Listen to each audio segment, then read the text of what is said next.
This is Matt Latos, and you're listening to the Blue Crabs Broadcast Network.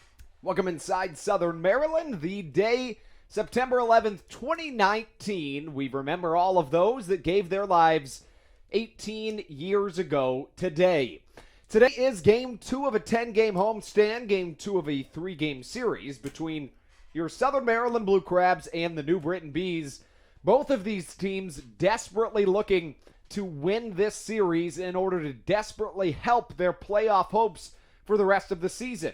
Both teams come into today with less than 13 games left in the season. I beg your pardon, less than 15 games left in the season. 6 games back of the playoff push are both of the teams. Now, the Bees have a little bit of a different scenario. They have won 21 of 29 games. In the meantime, they've won 10 of 11. But at the same time, they've lost a game and a half during that time span. They're only 2.5 out of the wild card picture, and the Blue Crabs 28-30 in the second half, 54-74 overall. 6 games back of the York Revolution, and we are in a rain delay here in Southern Maryland, as you can see. Additionally, visibility may be a little bit of an issue this evening. There was a fire, a brush fire that took place about a block away from the stadium. In fact, when we were putting the tarp on the field earlier, you could very clearly see some debris coming over towards the field. Just a very minute amount of debris, but nonetheless, debris. The pitching matchup tonight for the Bees, it's the right-hander Devin Burke. He'll be visiting the right-hander Dustin Knight. Knight 1-5 on the season with a 4.53 ERA. 2 starts ago, he struck out 12 batters in an outing. In fact, in 2 of his last 4 starts, he struck out double-digit batters. In 3 of his last 6 starts, he struck out 9 or more. That dozen strikeout start was historic in terms of this season.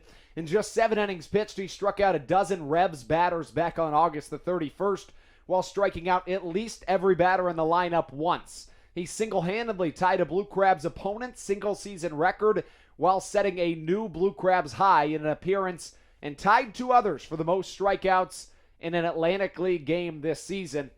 When combined with James Dykstra's 4 strikeouts in relief, the Southern Maryland pitching staff set a new team best with 16 strikeouts in a game, and the 6th most by an opponent in a game in the Atlantic League this season. As it looks like some stuff is coming off the field, we may be closer to this game than we initially thought. Let's run through the starting lineups presented by Birch Oil. Leading off for the New Britain Bees, the center fielder, number 15, Darren Ford. Batting second, the shortstop, number 7, Ryan Jackson. Batting third, Mike Karp, the designated hitter, number 24. The cleanup batter, Jason Rogers. He's got the second most RBIs in the Atlantic League. He's the first baseman, and he wears number 9. Batting fifth, Jonathan Galvez. 303 batting average, 17 home runs, 74 RBIs. He plays second base and wears number 10. Batting sixth, the left fielder, Jared James, number 11, followed by the third baseman, Ozzie Martinez, number 1. Batting eighth, Zach Collier, the right fielder, wears number 2. And batting ninth, Logan Moore, the catcher, wears number 30. Once again, the starting pitcher this evening for the New Britain Bees, the right-hander Devin Burke, 7-8 on the year, 6.29 ERA. And let's get you to the Blue Crabs starting lineup, as always, presented by Birch Oil. Leading off for your Blue Crabs, as always, it is the second baseman, Kent Blackstone. Blackstone among the top 15 in the Atlantic League in stolen bases, despite not playing more than a month of this season. Batting second, Edwin Garcia. He has been phenomenal in this second half. In this half alone, he has nearly broken a personal best for RBIs in an Atlantic League season, and that's just narrowing it down to this half. In this half, he has played a total of 57 games, hitting in 31 RBI, 3 home runs, one of those last night. 2 of the 5 home runs that he's hit this season come in 2 of the 3 last home games. Let's step aside for just a moment. We'll get back to the rest of the starting lineup and much more. If you see me down on the field, that's because I'm helping get the tarp off on the Blue Crabs Broadcast Network. Make sure to look out for me when we get down there. I'm wearing a red shirt just as about everybody else. Be right back on the Blue Crabs Broadcast Network.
This is Andrew Johnston, and you're listening to the Blue Crabs Broadcast Network. Welcome back inside Southern Maryland. Andrew Bandstra here to take you through Game 2 of a 3-game series between your Southern Maryland Blue Crabs and the visiting New Britain Bees. It's been a little bit of a rain delay. First pitch was originally scheduled for 8 minutes ago, but a fire about a block away and some patchy rain came through. First pitch is now scheduled for 7:10 p.m. So that's what time we're scheduled to get started. Right before I went down to help with the tarp, I was giving you the starting lineups. Let me get those to you one more time. We'll go back to the New Britain Bees, who lead off with Darren Ford, the center fielder, wears number 15. He has the third most stolen bases in the Atlantic League with 38. Ryan Jackson bats second. He hits .261 on the season. He is the shortstop, and he wears number 7. The MLB veteran Mike Karp bats third. He's the designated hitter, and he wears number 24. Jason Rogers, another MLB veteran, is the first baseman who bats fourth. He wears number 9. Batting fifth, Jonathan Galvez played left field last night, second base tonight. 7th best slugging percentage in the Atlantic League at .495. Batting sixth, up next is Jared James. James is the left fielder, and he wears number 11. Batting 7th, Ozzie Martinez. Ozzie Martinez, the third baseman, he wears number 1. Batting 8th, Zach Collier, a former first-round draft pick. He's the right fielder, and he wears number 2. Batting 9th, Logan Moore. Logan Moore is the catcher, and he wears number 30 on the back of his jersey as we continue into this Blue Crabs pregame show. The starting pitcher this evening is Devin Burke for the New Britain Bees, 7-8 on the season with a 6.29 ERA. As for your Southern Maryland Blue Crabs, they'll lead off with Kent Blackstone. Blackstone hits .238 on the season. The second baseman wears number 6. Batting second, the shortstop, it's number 9, Edwin Garcia. Batting third, the MLB veteran Joe Benson. He's the left fielder, and he wears number 15, and he's followed by the man who stole first base for the first time in professional baseball history, the cleanup hitter, Tony Thomas. He hits .333 in the month of September. Corey Vaughn bats fifth. He hits .316 with runners in scoring position. The center fielder is out there wearing number 27. Next up, Charlie Valerio wears number 60 on the back of the white jersey. He is the catcher. He's followed by the designated hitter, John Griffin. Griffin wears number 13 on the jersey. Josh McAdams in the 8-hole plays first base. And Ruby Silva bats 9th. That rounds out your Blue Crabs lineup presented by Birch Oil as always. As for your pitcher this evening, it'll be the right-hander Dustin Knight. 1-5 on the season, 4.53 ERA. He has tremendous strikeout stuff. 2 starts ago, he struck out 12 batters. That's the third most strikeouts by an Atlantic Leaguer this season in an appearance. As for Dustin Knight, 7 of his last 8 starts have been the deepest outings of his professional career. That is headlined by an 8 1/3 inning start in which he got a win. His ERA dipped from 7.36 to 4.66 in that start. He allowed just 1 earned run. It was a solo home run by L.J. Mazzilli over the Blue Crabs mini monster in left field. And his very next start, he went 7 scoreless innings in a no decision at New Britain. In that game, which was the most recent time that these two ball clubs met coming into this series, it was a 2-hit win for the Blue Crabs in 11 innings. A pinch hit RBI bunt single by Charlie Valerio in the top of the 11th inning did the job. Tony Thomas came around to score per the Atlantic League MLB rule changes. A runner starts each extra inning with a runner on second base, I should say. So, of course, that's how that got going. Last night, Daryl Thompson went 8 innings of 1 earned run baseball, struck out 6 batters, but got the loss. He fell to 15-8 on the season. Corey Riordan got his 8th win of the season. He went 5 innings, allowing just 1 earned run. Tomorrow night, it'll be the left-hander Mitchell Lamson. Lamson had a no-hit bid through 7 innings his last time out. It was the second deepest no-hit bid against the York Revolution in York's franchise history. Lamson was the American Association Pitcher of the Year this season with the Winnipeg Goldeyes. Pitching for the Bees tomorrow will be the right-hander Akil Morris. He's 1-0 on the season with a 4.23 ERA. We talked about those unearned runs last night. It was a Ruby Silva error from truly the most sure-handed glove on the entire Blue Crabs team. But a Ruby Silva error led to 2 unearned runs in the first inning. The Blue Crabs got one back in the bottom of the third inning on an Edwin Garcia solo shot. The next source of running came in the top of the fourth inning. It was on a Logan Moore RBI sac fly. And the only other scoring in the contest was in the bottom of the sixth inning when Tony Thomas hit his 15th home run of the season. The Blue Crabs on the season when hitting a home run are 40-29. And when they out-hit their opponents like they did last night, they're 32-18. But both of those went against them last night as the Blue Crabs fell at the hands of the New Britain Bees by a final score of 3-2. Let's step aside for just a moment. First pitch at 7:10 on the Blue Crabs Broadcast Network.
Welcome back inside Southern Maryland, Regency Furniture Stadium, the site of tonight's contest between your Southern Maryland Blue Crabs and the New Britain Bees. It has turned out to be a beautiful night here in Southern Maryland. It was very dark, gloomy, and rainy about an hour ago. There was also a little fire about a block away, causing some little bit of haziness in the air, some debris flying through, but it turned out to be a beautiful night as the umpires take the field. Once again, let's give you those starting lineups as always, presented by Birch Oil. Leading off for the New Britain Bees, it's Darren Ford, the center fielder, wears number 15. Batting second, Ryan Jackson, the shortstop. The designated hitter, Mike Karp, bats third, followed by Jason Rogers, the cleanup hitter. Batting fifth, Jonathan Galvez, the second baseman, and the left fielder, Jared James, bats sixth. Batting seventh, Ozzie Martinez, followed by Zach Collier, the right fielder, and the catcher, Logan Moore. On the mound for the New Britain Bees, it's the right-hander Devin Burke, 7-8 on the season, a 6.29 ERA.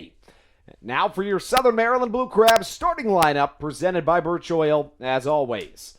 Leading off, Kent Blackstone, he hits .238 on the season and plays second base. Next up, Edwin Garcia, he's hitting .400 in the month of September, .390 on the season with runners in scoring position and 2 outs. Joe Benson bats third. The left fielder wears number 15. And batting fourth, the cleanup hitter, the third baseman, Tony Thomas. Batting fifth, Corey Vaughn, number 27, the center fielder. And batting sixth, Charlie Valerio, the catcher, wears number 60. The seventh spot, the designated hitter, John Griffin. The eighth spot, the first baseman, Josh McAdams. And Ruby Silva rounds out the lineup. Silva started this season hitting well over .400 in his first 12 games. That then dropped a little bit. He sits at .245 on the season, but his first hot streak ever since that first month has come back in the month of September. He hits .281 in the month of September. On the mound for your Southern Maryland Blue Crabs, it's the right-hander Dustin Knight. His only start against the New Britain Bees this season was absolutely magnificent. He went 7 innings of scoreless baseball, allowing just 5 hits, 8 strikeouts, 2 walks. Interestingly, in a total of 10 starts, make that 9 starts this season, those 8 strikeouts rank third for Dustin Knight. Beg your pardon, they rank fourth for Dustin Knight. And let's keep in mind that outside of Dustin Knight, the most times a Blue Crab has struck anybody out is 10. That was once.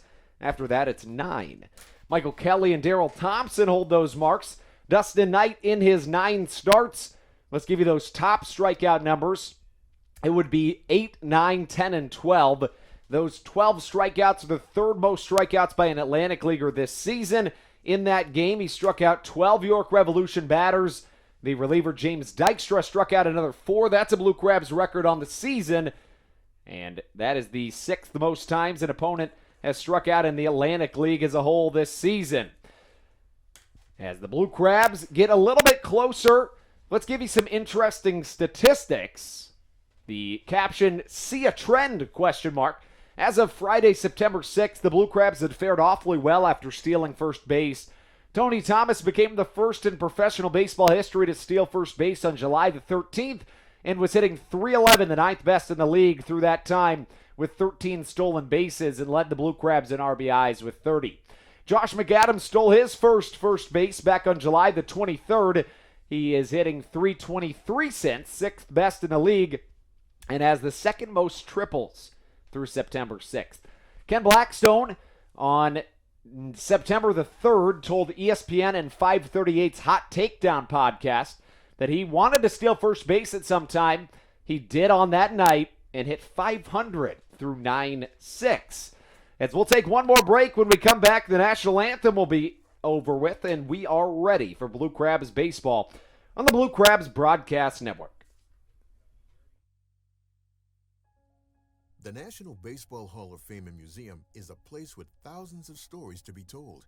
It's a place to relive baseball's greatest moments and share them with future generations.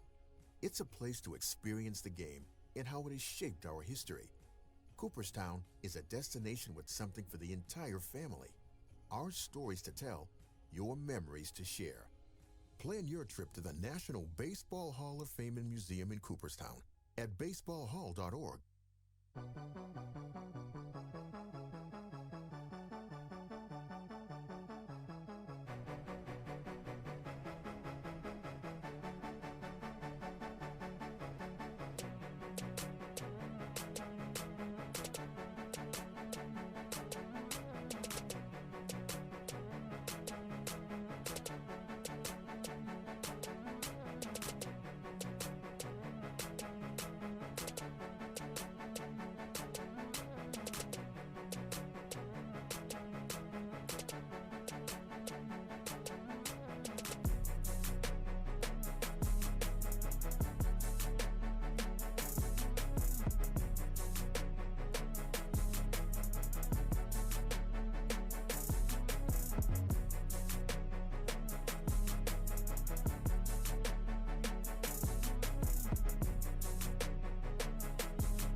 system.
This is Andrew Johnston, and you're listening to the Blue Crabs Broadcast Network.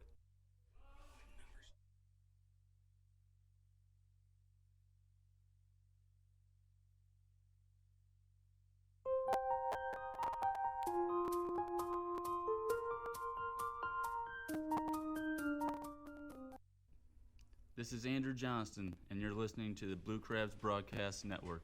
We had a little moment of silence right there. It is the 18-year anniversary of September 11th, 2001. It was a tragic day in American history. We sang both God Bless America and the national anthem.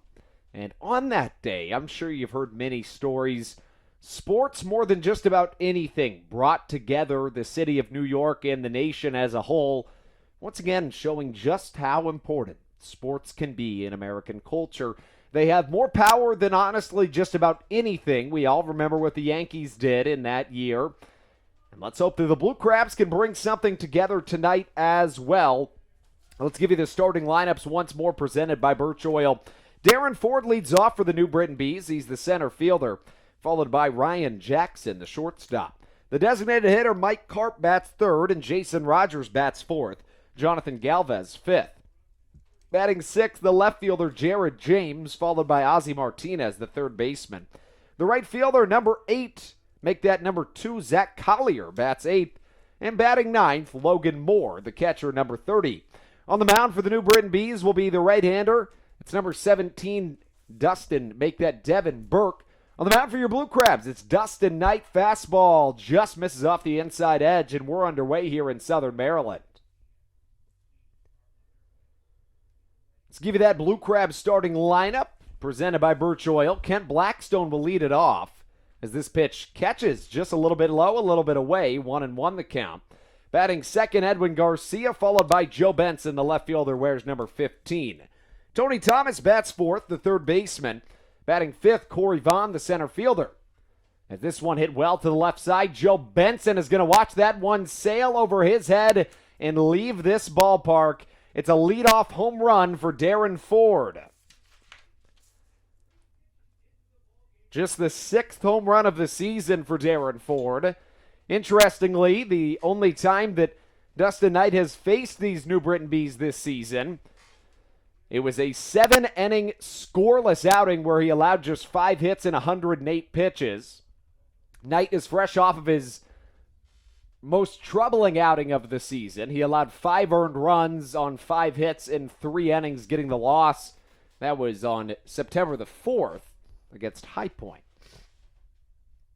Knight on his way with his next pitch, a little bit inside it, and misses off the inner edge. The count 1-0 to Ryan Jackson. Jackson hits .261 on the season, 2 home runs, 32 RBI. Swan misses just a little bit downstairs, but catches the strike zone. 1-1 the count. To finish off the Blue Crabs lineup, Charlie Valerio bats 6th. Batting 7th is John Griffin. Josh McAdams bats 8th, and Ruby Silva bats 9th. Cutter off the outside edge, swung on, fouled away in the count 1-2. First pitch was originally scheduled for 6:35 p.m. this evening. It would then be pushed back to 7:10. Did not get underway until about 7:20.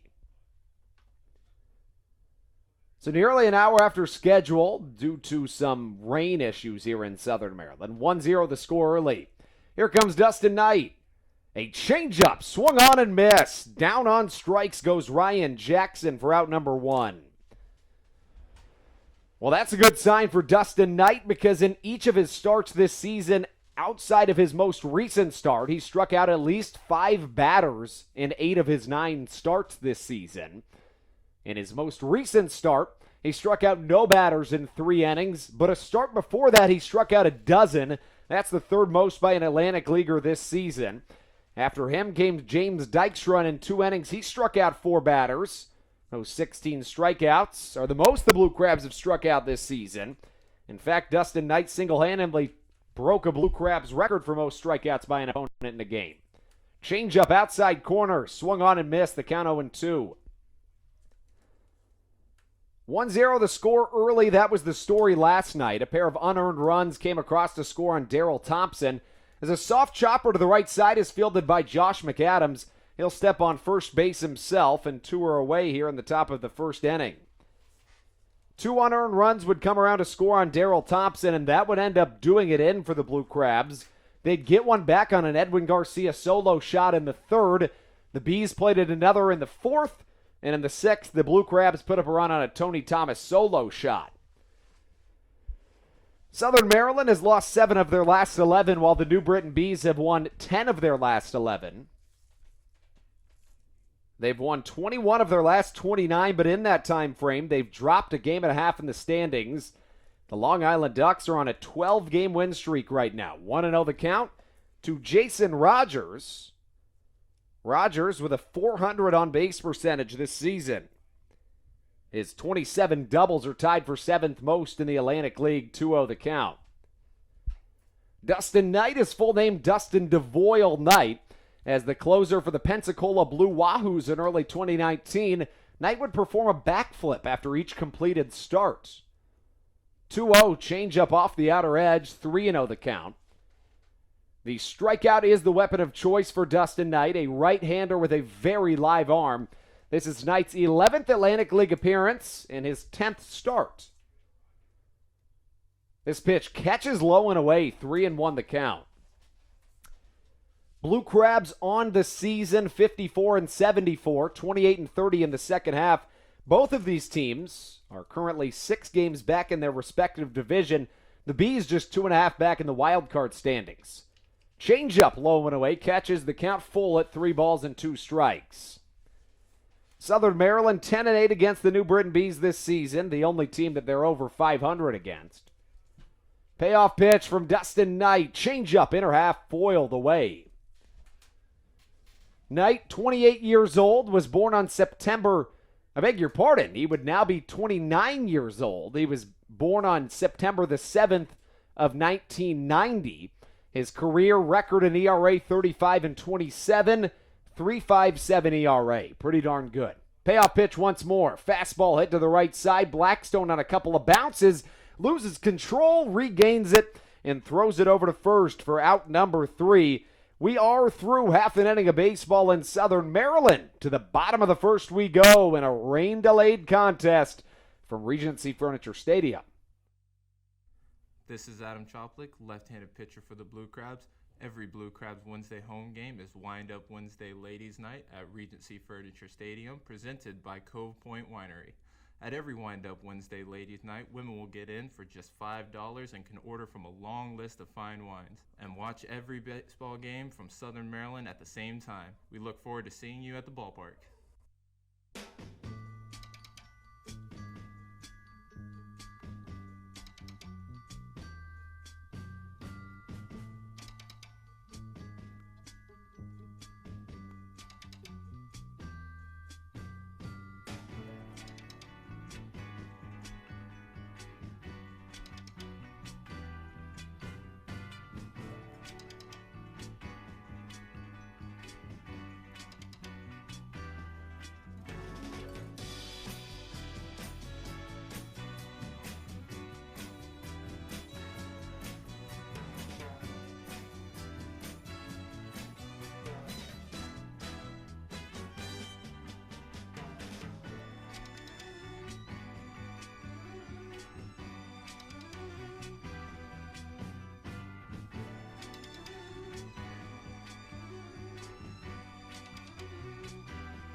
This is Tony Thomas, and you're listening to the Blue Crabs Broadcast Network. Kent Blackstone leads us off in the bottom of the first inning. For the second night in a row, the New Britain Bees have struck first in a homestand here in Southern Maryland. Kent Blackstone up to the dish yesterday. Blackstone was 1 for 4, started a new hit streak. First pitch from Devin Burke, just a little low, and the count 1-0. Blackstone, .238 batting average on the season, a .339 on base percentage. Fastball upstairs, and it catches 1-1 the count. Blackstone was on ESPN and 538's Hot Takedown podcast last week. talking about the Atlantic League Major League Baseball rule changes. This one sent a mile high into the semi-night sky. Ozzie Martinez comes on, and with a tan glove, he will catch for out number 1. 1 down, and the Blue Crabs turn over to Edwin Garcia. Boy, has he been good lately.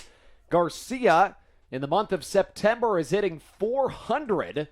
Edwin finds himself 2 for 4 with a double and a home run. Make that a single and a home run last night. Currently riding a team-best 6-game hit streak. Garcia was in the low 200s just about a month and a half ago, but he's really turned things around. First pitch, a two-seamer on the outside corner, 0-1 the count. Garcia hits .314 here at Regency Furniture Stadium on the season, tied for the best batting average among qualifiers at .269 as he bloops one into right field. Back goes Zach Collier. Boy, has he been busy in this series. And 2 are away here in this bottom of the first inning. That brings up Joe Benson. Benson hit in the 3-hole for the better part of his playing time here in Southern Maryland. Was then jumbled around in the latter portions of the lineup, but finds himself back in the 3-hole tonight. John Griffin was the one who moved into the 3-hole in the absence of Joe Benson. Benson had a multi-hit game last night, his 14th of the season, as a fastball catches on the outside corner. Joe Benson, a .220 hitter, a quartet of home runs, and 26 RBI on the season. He has the neon green arm sleeve on, as he has for each of the last 3 games that he's played. A ball and a strike to count. Benson, an MLB veteran, steps back into his right-handed batter's box. Hands above the head, the 1-1 from Devin Burke. Hit sky high over towards the right side. Coming in, trying to catch it is the first baseman, Jason Rogers. And he puts his glove up and puts it in the back of his mitt for out number 3. It's a quick half for the Blue Crabs. A trio of pop-outs induced by the right-hander Devin Burke. And we're through an inning of baseball on the Blue Crabs Broadcast Network.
This is Josh McAdams, and you're listening to the Blue Crabs Broadcast Network.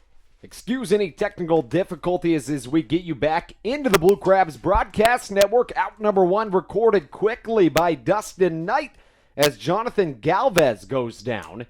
And next up to the plate comes Jared James. The left fielder wears number 11 on the back of his black jersey with the yellow decals.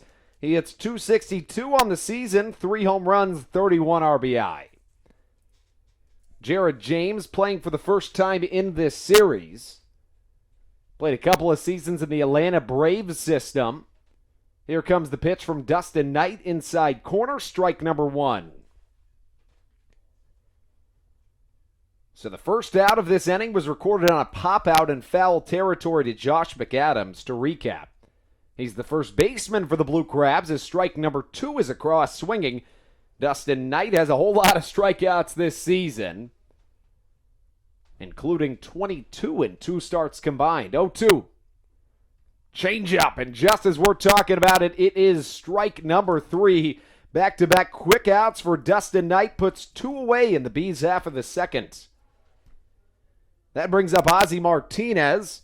He's much improved in the month of September. Typically, those dog days of summer will get to you, but Ozzie Martinez, a .231 hitter on the year, is hitting .324 in the month of September.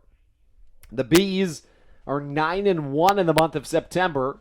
21 of their last 29 games have ended in a win, but they've lost a game and a half of ground in that time frame. Knight with a changeup that misses just off the outside corner. A ball and no strikes the count.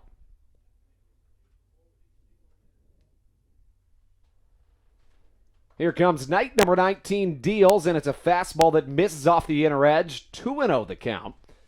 Dustin Knight's best start of the season was against these New Britain Bees. He went 7 scoreless innings, allowing just 5 hits with 8 strikeouts, 2 walks. Change up off the outer edge in there for strike number 1. Yesterday, it was Daryl Thompson who got his 8th loss of the season, while Corey Reardon picked up his 8th win of the season. Both individuals allowed just 1 earned run in the contest. Thompson tossed 8 1-earned run innings while allowing another 2 unearned, while Corey Reardon tossed 5 1-run innings. 2-2. Change up, and it swung on and missed. Back-to-back strikeouts for Dustin Knight, and we take it into the bottom of the first on the Blue Crabs Broadcast Network.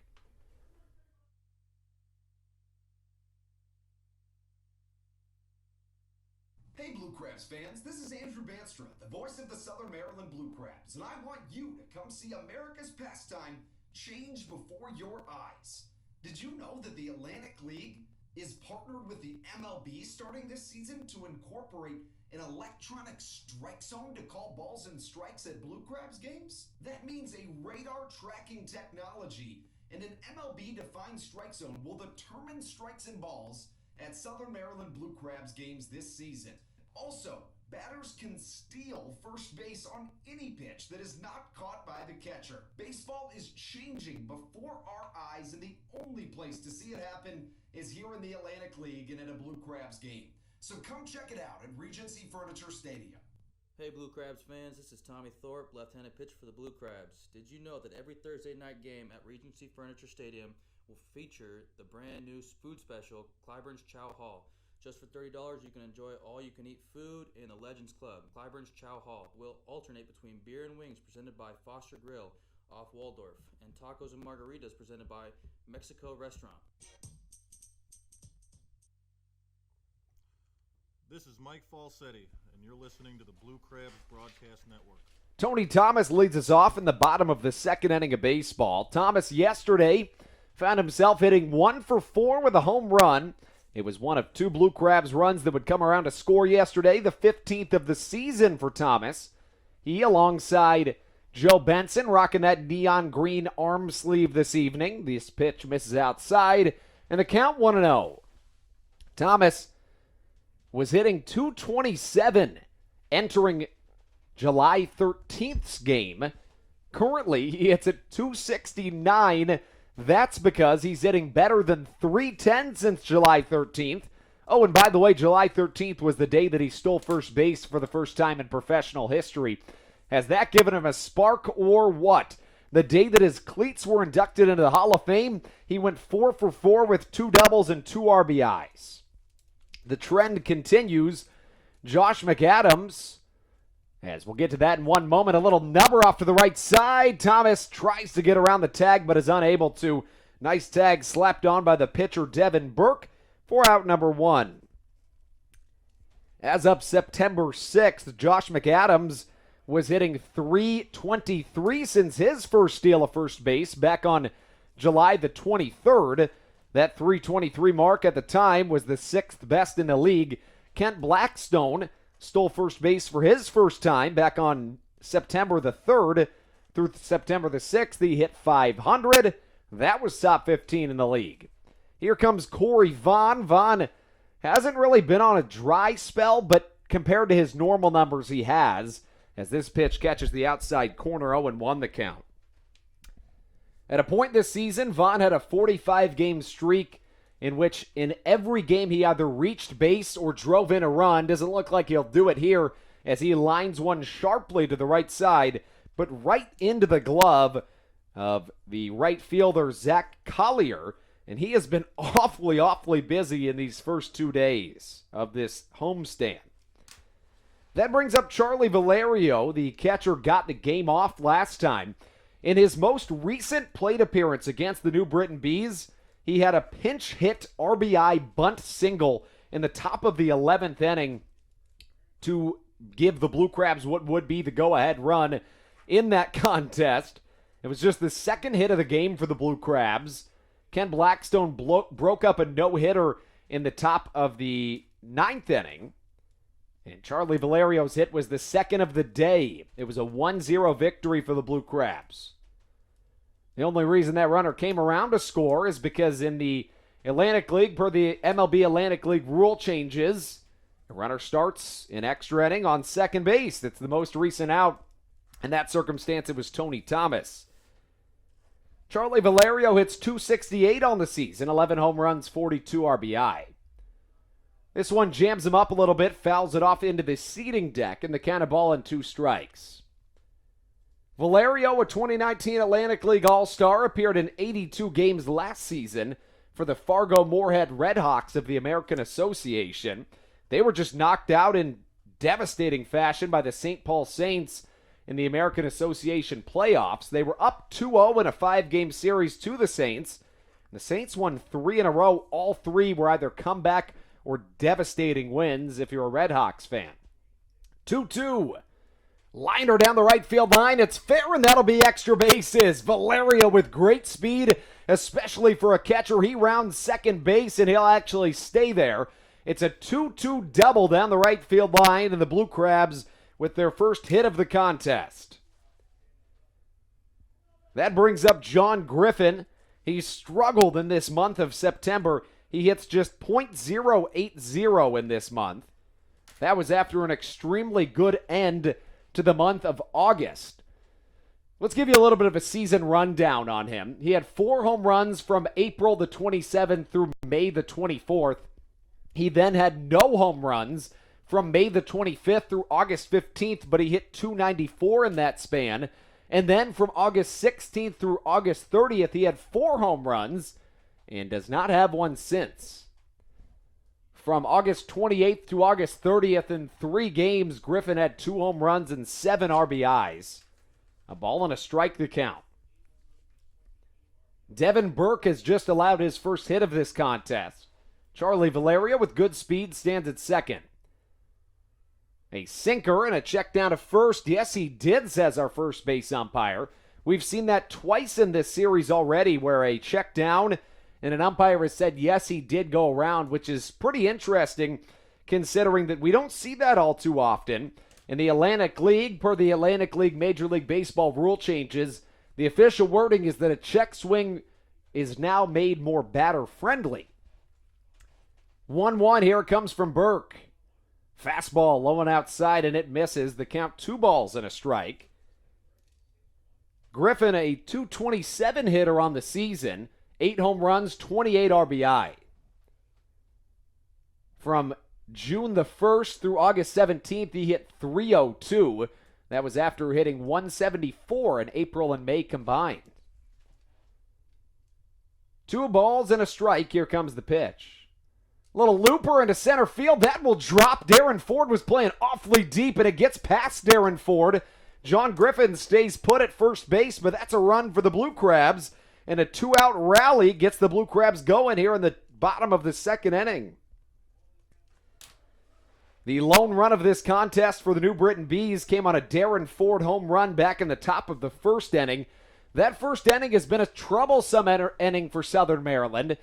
The Blue Crabs are being outscored 86-55 coming into play in the first inning on the season.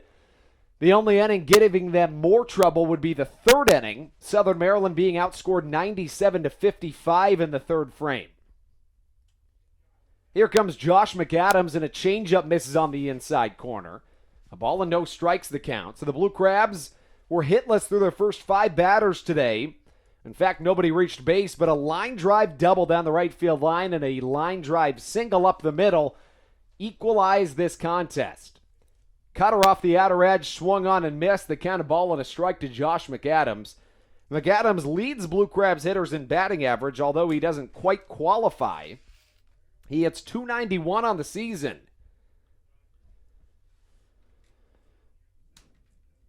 Here comes the pitch from Burke. The 1-1 jams him up a little bit, and it's hit out to shallow infield. A dive, and he's not going to make that catch. Good effort from Jonathan Galvez, but it's all for naught. And what will most certainly go down is a infield single, and that's exactly what Josh McAdams needed. So back-to-back plays in which there was an individual on the New Britain Bees team that was playing extremely deep, but found himself not getting the ball because of how deep he was playing. That brings up Ruby Silva.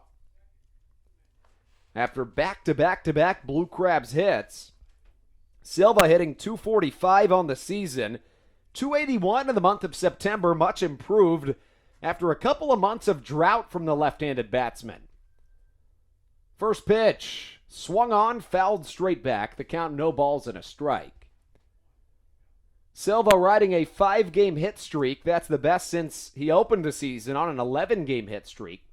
That 11-game hit streak saw himself hitting well over 400. He had 6 multi-hit games in that span. Silva, the former Chicago Cubs prospect, sees an 0-1 count. It's a sinker that has him swinging and missing. 0-2 the count. The Blue Crabs 28-30 in the second half. The Bees 31-27 in the second half. The Bees added a couple of really important members of that squad. They've won 21 of their last 29, but have dropped a game and a half in the standings over that time frame. 0-2. Chopper to the right side, foul. The count 0-2. The Blue Crabs pitching has been much improved since the All-Star break. Before the All-Star break, the pitchers combined for a 24-44 record and found themselves with a 4.68 ERA. But since the All-Star game, the pitchers 30-30 with a 3.85 ERA. Burke with the 0-2. Silva stays alive once again. Ruby Silva, one of the most dangerous 9-hole hitters you're going to find in the Atlantic League. Spent the first 61 games of this season playing every day and batting in the 2-hole every day, but has since moved down. Burke hangs the arm out in front of him, looking for a sign from his catcher, Logan Moore. Burke set a look back to second. Here comes the pitch. 0-2 has Silva chasing, but back-to-back-to-back singles make your pardon. Back-to-back-to-back hits, put 1 on the board, but stranding 2 in the inning are the Blue Crabs. It's an equal game, 1 apiece as we take you into the top of the third.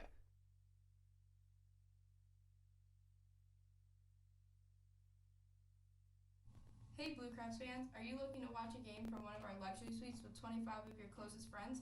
How about the high-end Legends Club in left field?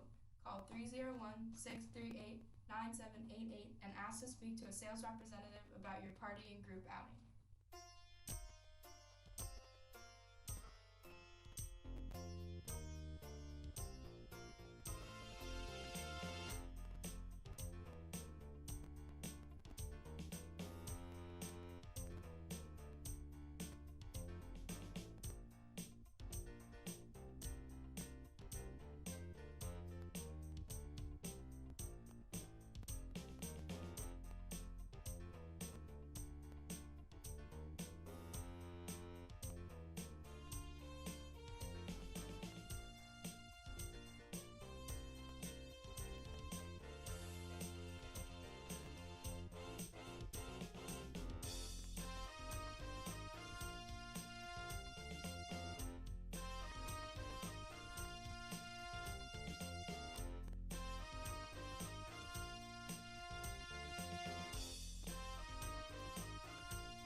to the Blue Crabs Broadcast Network.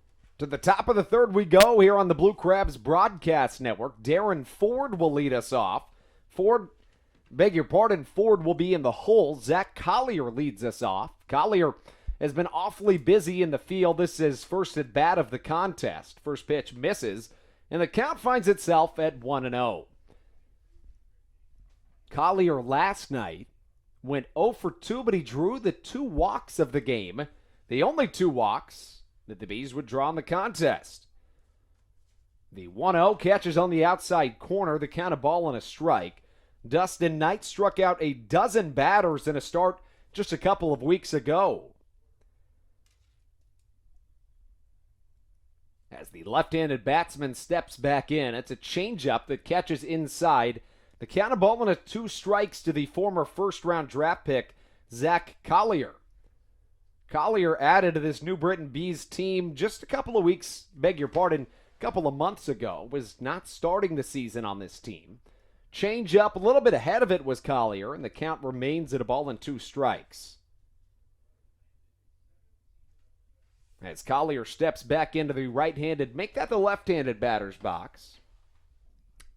Dustin Knight has seen 7 of his last 8 appearances be the deepest outings of his career. Knight rocks back. Here comes the fire. The 1-2 inside in the dirt. The count equal at 2 balls and 2 strikes. As Zach Collier steps back in. Collier came into today hitting .220 on the season, 6 home runs and 14 RBIs. He is in his 11th season of professional baseball, first with the Bees, second in the Atlantic League. 2-2 a little bit inside, and the count full at 3 balls and 2 strikes. Began the 2019 season, did Collier, with the Class A short season Auburn, and then went to the Double-A affiliate of the Washington Nationals in Harrisburg.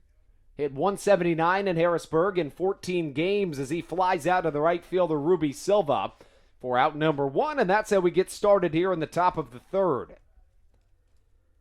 This game was originally slated to start at 6:35, but some rain and a fire about a block away from the field pushed the start time a little bit back.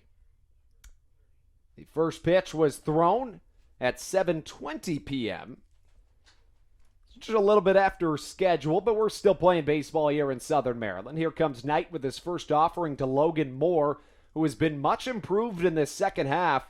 Moore was an Atlantic League All-Star, but on the season hits just .204, and that's especially impressive considering that he's hitting .248 in the second half. A ball and a strike, the count to Logan Moore, as the left-handed hitting catcher in his 9th season of professional baseball steps back in. Back-to-back lefties in the New Britain lineup. That's the only part of the lineup you can find back-to-back left-handers, as a big looping changeup is a little bit too much for the left-handed batsman. The count, 1 ball and 2 strikes. As Moore steps back in to face off against Knight, a changeup spoiled off to the left side. Yesterday, Logan Moore was 1 for 3 with a double, a sacrifice fly that brought in the go-ahead in what would end up being the biggest run of the game that took the New Britain Bees to their 3-2 victory. 1-2, a changeup, once again spoiled away, and will stay at a ball and 2 strikes. Last night, Daryl Thompson got the start. He went 8 innings, allowing just 1 earned run and a pair of unearned runs. Thompson got the loss in the contest, dropping to 15-8 on the season. Still leads the league in wins, inning pitched, and strikeouts.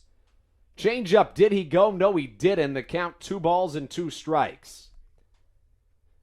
Knight has now thrown 39 pitches through 2 1/3 innings. The ERA sits at 4.50, which is much better than one might think. A quality start in the game of baseball is deemed to be 6 innings pitched with 3 or less earned runs, 6 or more innings pitched, and a 6-inning, 3 earned run outing equates to a 4.50 ERA. So not too shabby for Dustin Knight. 3-2 pitch on its way, fastball. Logan Moore fighting for his life as he stays alive on pitch number 7. Make that number 8 of the at-bat. The New Britain Bees are second in the Atlantic League in batting average. The pitching has been the real struggle. They have the worst ERA in the Atlantic League. In terms of fielding percentage, they're right in the middle of the pack as Logan Moore goes down looking. Strikeout number 4 for Dustin Knight. Knight has struck out 3 of his last 4 batters faced. A couple of starts ago, he struck out a dozen York Revolution batters. That's the tied for the second most by an Atlantic Leaguer in this 2019 season. Here comes Darren Ford, who's the only person who's had any form of success against Dustin Knight. Knight has allowed just 1 hit in the duration of this contest, and it came on a leadoff home run from Darren Ford as the count slips to 1-0. Ford homered over the Birch Oil Mini Monster in left field. It was on a third pitch of Dustin Knight's outing. Changeup downstairs, ball number 2. As Darren Ford, in his 15th season of professional baseball, still has an awfully good amount of speed. He is tied for 3rd in the Atlantic League in stolen bases with 38 of them on the season. He calls time, and it's granted by our home plate umpire, Jerry Martinez. 2 balls, no strikes, a 1-1 game as the Blue Crabs equalize things on a John Griffin RBI single in the bottom of the second. Ford shows bunt, but a changeup misses in the dirt. The count 3 balls and no strikes. Corey Reardon got the win yesterday. Advanced to a New Britain leading 8 wins on the season. He's 8-8. A trio of individuals got a hold in that contest before Jim Fuller picked up his 22nd save of the year. 3-0 in there for strike number 1. Ford finished 2018 4th in the Atlantic League in stolen bases with 36, so already beat his mark out this year. Played with the Patriots of Somerset back in 2017 as a 5-pitch walk is drawn by Darren Ford. Just the 3rd walk drawn by the Bees in this series, and the first one drawn by a man not named Zach Collier. He drew the only 2 Bees walks last night. Only 2 individuals for the Bees have reached base this evening, both of them named Darren Ford. Here comes Ryan Jackson. He's 0 for 1 with a strikeout swinging back in the top of the first inning. It was the first out that Dustin Knight recorded this evening as he gets his strike called, 0-1 the count. Jackson began this season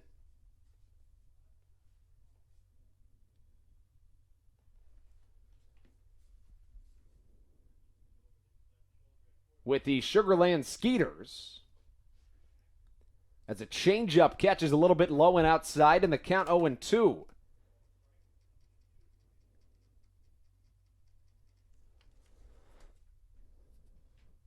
One-to-one game here in the top of the 3rd inning. Dustin Knight on the mound, facing off against Ryan Jackson.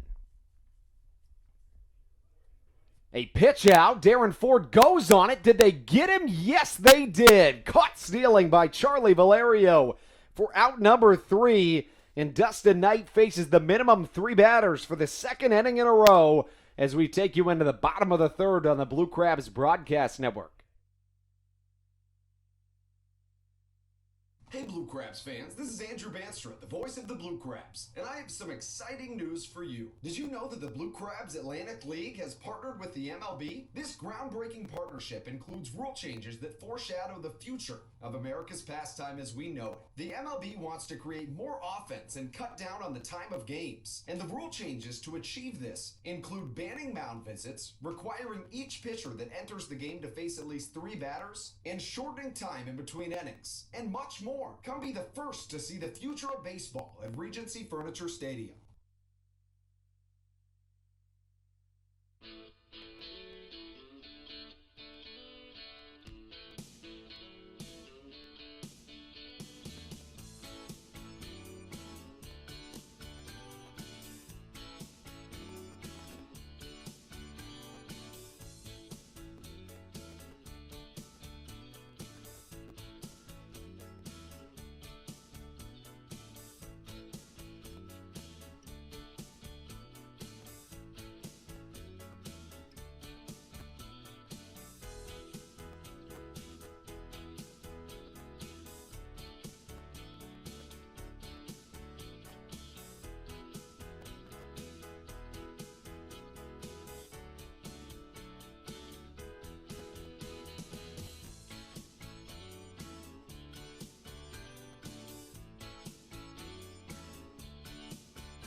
Kent Blackstone leads us off in the bottom of the third inning. He watches strike number 1 be called by Jerry Martinez, our home plate umpire this evening.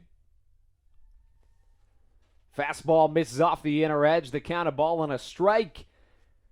This game was originally slated to start at 6:35 p.m. That was pushed back to 7:20 due to some rain concerns. The tarp was put on, and we got under play. Fastball catches the outside corner. The count, a ball and 2 strikes to Kent Blackstone. Blackstone's first time up, he flew out to the third baseman, Ozzie Martinez, to lead off the Blue Crabs offensively today. 1-2 misses low and away in the count, 2 balls and 2 strikes to Blackstone. He's a native of Vienna, Virginia. He had 5 multi-hit games in an 8-game span from August 30th through September the 4th. This one way inside, nearly hits the kneecap of Kent Blackstone. Speaking of kneecaps, I'm sure you've heard that Christian Yelich, the NL MVP last season, broke his kneecap on a foul ball yesterday and is out for the season. He was well on his way to potentially another NL MVP season. Many believe that it is either between him and Cody Bellinger. I read an article today that said that if the Brewers collapse in their playoff race, the case could be even strengthened for Yelich for the end of the season. Fastball, half-hearted swing on the outside corner, swung on and missed. Blackstone down on strikes. I'm typically in the boat that Bellinger will now win the MVP. There's not much of a question about it. Maybe Ronald Acuna and Anthony Rendon's names get tossed into that mix, but I'm having to think that it's going to most likely be Cody Bellinger as Edwin Garcia steps into his batter's box. First pitch on its way from Devin Burke, a lofty curveball in there for strike number 1. Typically, it's just kind of muscle memory to back out of the way of a pitch like that, but in this new electronic strike zone era in the Atlantic League, if it touches the strike zone, it is indeed called a strike. This one misses. The count, a ball and a strike. Southern Maryland Blue Crabs baseball on the Blue Crabs Broadcast Network.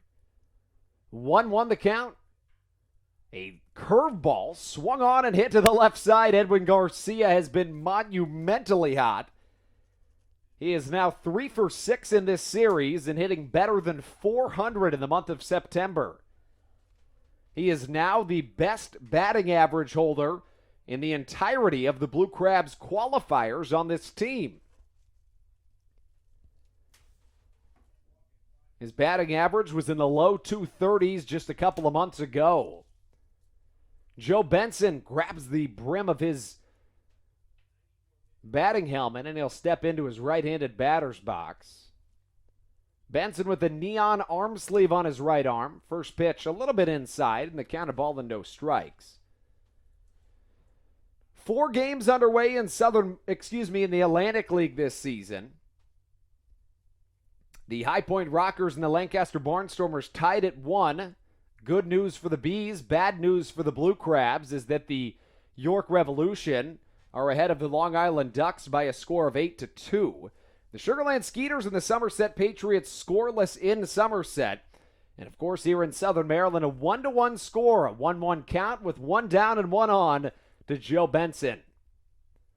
The Bees with just 1 hit in this game. It was a leadoff home run. Fastball in the outside corner, strike number 2. Benson, a September call-up of the Minnesota Twins back in 2011, played in 21 games in 22 days and had a 4-hit game mixed into there. Some believe that he is among the individuals with the least career games played that have a 4-hit game at the major league level. The count remains at a ball and 2 strikes. Benson, in his 13th season of professional baseball, his 3rd in the Atlantic League, was originally a second-round draft pick in the 2006 MLB June Amateur Draft out of Joliet Catholic Academy in Joliet, Illinois. Benson steps back in, waves the bat out in front of his body. The count, 1 ball and 2 strikes. He chases a pitch elevated, but gets a piece of it, and the count remains at 1-2. Will Wollenhouse, the Blue Crabs bat boy, comes and gives some baseballs to our home plate umpire, Jerry Martinez. That 8-2 game puts the Long Island Ducks in jeopardy of breaking a 12-game win streak they're currently holding. The score now 9-2 York. That game is in the top of the 5th inning. The Rebs have plated 7 runs in the 4th and the 5th combined. The Blue Crabs looking to turn the tides on what has been a shaky 3rd inning this season. Southern Maryland currently being outscored 97-55 in the 3rd inning this season. The 1st inning is the 2nd worst for the Blue Crabs this season. They're being outscored 86-55 in that inning, and that doesn't play into Southern Maryland's hands, considering that this is a team that is 18-50 on the season when their opponent scores first. Lofty foul ball off to the left side into the Blue Crabs dugout. Benson is having his teammates duck for danger as the count remains at a ball and 2 strikes. 1-1 game, the Blue Crabs desperately need a win. They've lost 7 of their last 11 as Edwin Garcia singled earlier in this inning. He has given way to Joe Benson, who's worked a long and drawn-out count. Devin Burke over the 40-pitch mark in this contest. A check over to first, not in time. Will stay at a 1-2 count. Just 2 extra base hits in this game. One from Charlie Valerio with 2 down in the bottom of the 2nd inning. That led to a 2-out rally with 3 back-to-back-to-back hits that included an RBI single from John Griffin. The other extra base hit is the lone hit of the contest for the New Britain Bees. It was a leadoff home run on the 3rd pitch of this ball game. Curveball just upstairs, and now they're going to call it strike number 3 as Benson goes down looking. That's a big strikeout for the right-hander Devin Burke. 2 away, 1 on. Tony Thomas comes up to the dish.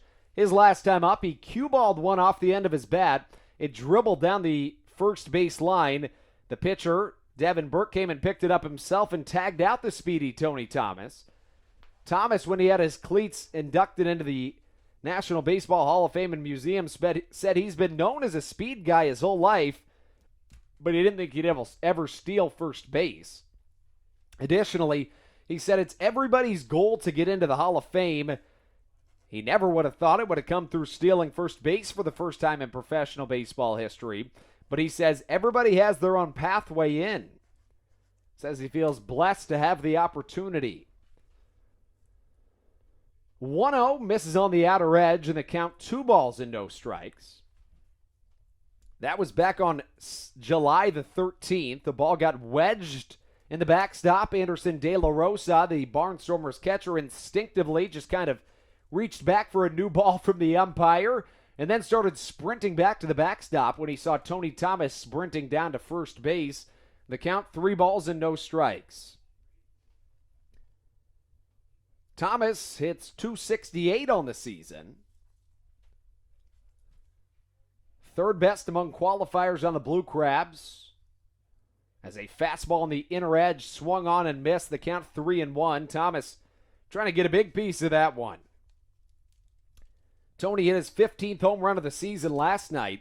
In each of his last 9 seasons, Tony Thomas has hit at least 10 home runs.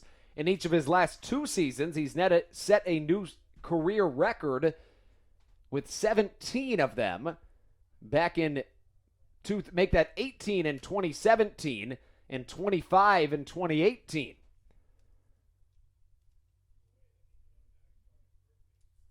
Three balls, 2 strikes, and the runner that stands at first base, Edwin Garcia, is going to get a little bit of a head start here.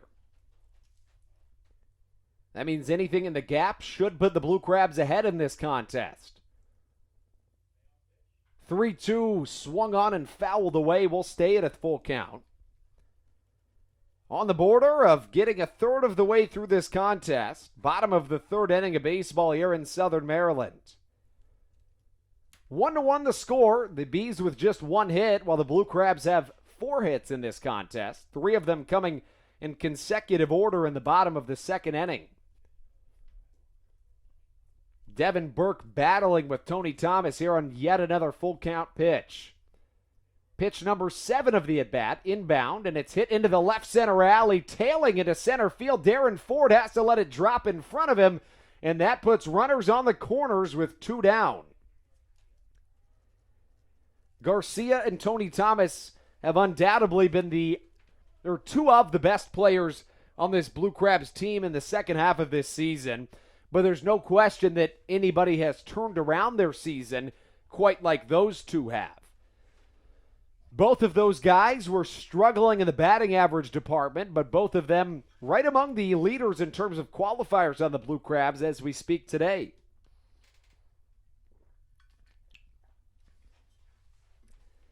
Southern Maryland's run support has not been all that great in the second half of the season. The Blue Crabs, 28-30 in the second half. In the first half, they were 26-44. But their batting average is the exact same in the first and second half. They hit 246 through 70 games in the first half, came into play today 246 through 58 games. The ERA has been the big difference. Pre-All-Star game, a 4.68 ERA. Post-All-Star, 3.85 ERA. Corey Vaughn up to the dish as he sees strike number 1 on the outside corner. A ball and a strike the count. Tony Thomas at first base, Edwin Garcia at third. The Blue Crabs already with 5 hits, and we're not even a third of the way through this ball game. Thomas with a generous lead off of first base, a little nubber off to the right side, foul, and the count of ball and 2 strikes. As the rally charges begin here in Southern Maryland, the Blue Crabs need a win this evening and need it bad. Need your support to get that win this evening. Dustin Knight on the mound for the Blue Crabs. Devin Burke for the New Britain Bees. Comes into play with a 6.29 ERA, a 7-8 win-loss record. 1-2 the count to Corey Vaughn. He wears number 27 on the back of his jersey.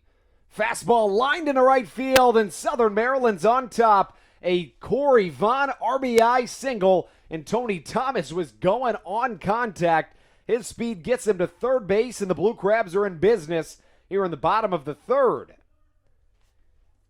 Vaughn with his 55th RBI of the season and his 99th hit of this season.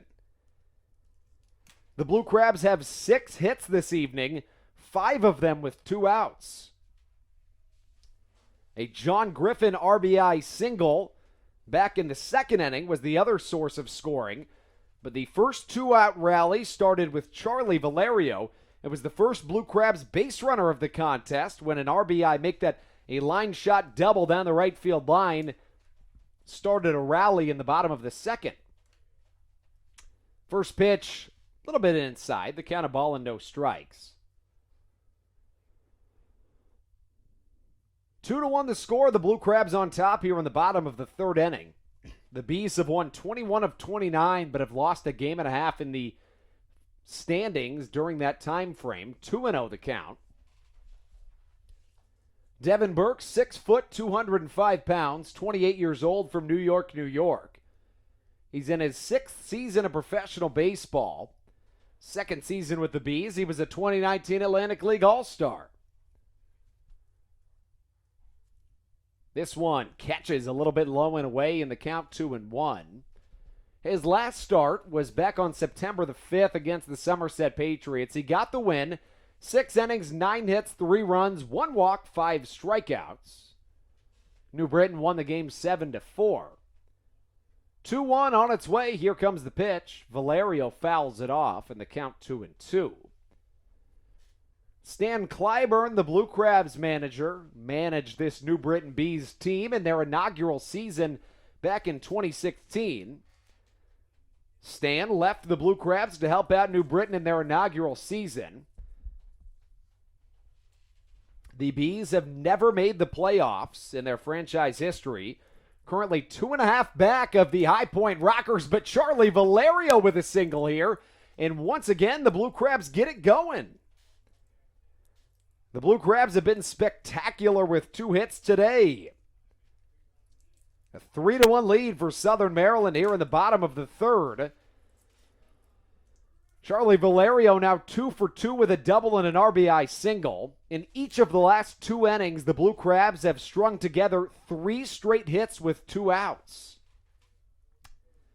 John Griffin brought home the first run of this contest for Southern Maryland. It was an RBI single back in the second inning, as Southern Maryland has put up 2 runs here in this bottom of the third. Griffin awaiting the pitch from Devin Burke. Here it comes. Fastball jams him up. It's hit shallow center field. Could stay in the infield. The shortstop Ryan Jackson comes on, calls it and catches it. And that's how we get done. But 3 consecutive base hits, 2 of them with an RBI attached, get us to a 3-1 lead heading into the top of the fourth on the Blue Crabs Broadcast Network.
This is Tommy Thorpe, and you're listening to the Blue Crabs Broadcast Network. Into the top of the fourth we go to the middle third of a baseball game. Ryan Jackson leads us off. He put the ball in the back of his glove for out number 3 of the bottom of the third inning after Southern Maryland plated 2 runs. A 3-1 Blue Crabs lead. This pitch misses on the inside corner to start off Dustin Knight's 4th inning of work. The very last out recorded was a caught stealing as Darren Ford tried to swipe second base. Only one individual has reached base for the New Britain Bees. It's been Darren Ford 2 times, once on a home run to lead off this game, and the other time on a walk. 1-1 on its way, a curveball in front of it was Ryan Jackson, and the count of ball and 2 strikes. Jackson steps back into his right-handed batter's box. He's in his 11th season of professional baseball. First with the Bees, 3rd in the Atlantic League. Played with the Skeeters from 2017 through early 2019, then joined the Bees. This one gets into the Blue Crabs bullpen and will stay at 1-2. Last night, the New Britain Bees shortstop, Ryan Jackson, was 1 for 4 with a double. He also reached on an error, scored a run, and struck out once. 1-2 from Knight. Here it comes. Fastball spoiled back, and the count remains at a ball and 2 strikes.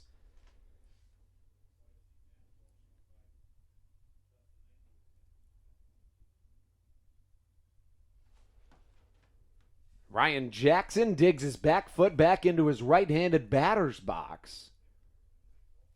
Steps back in. Here he comes. Ground ball to the left side. Tony Thomas gobbles, fires across the infield, and that's out number 1.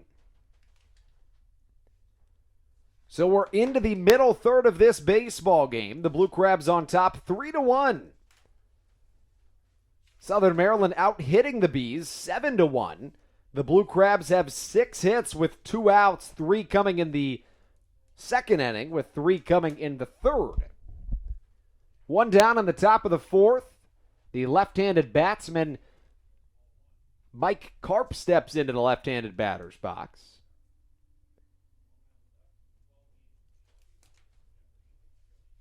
Hands over the head. Here comes Dustin Knight. 2-seamer on the outer edge. Will miss, and the count a ball and a strike. Make that 2 balls and no strikes.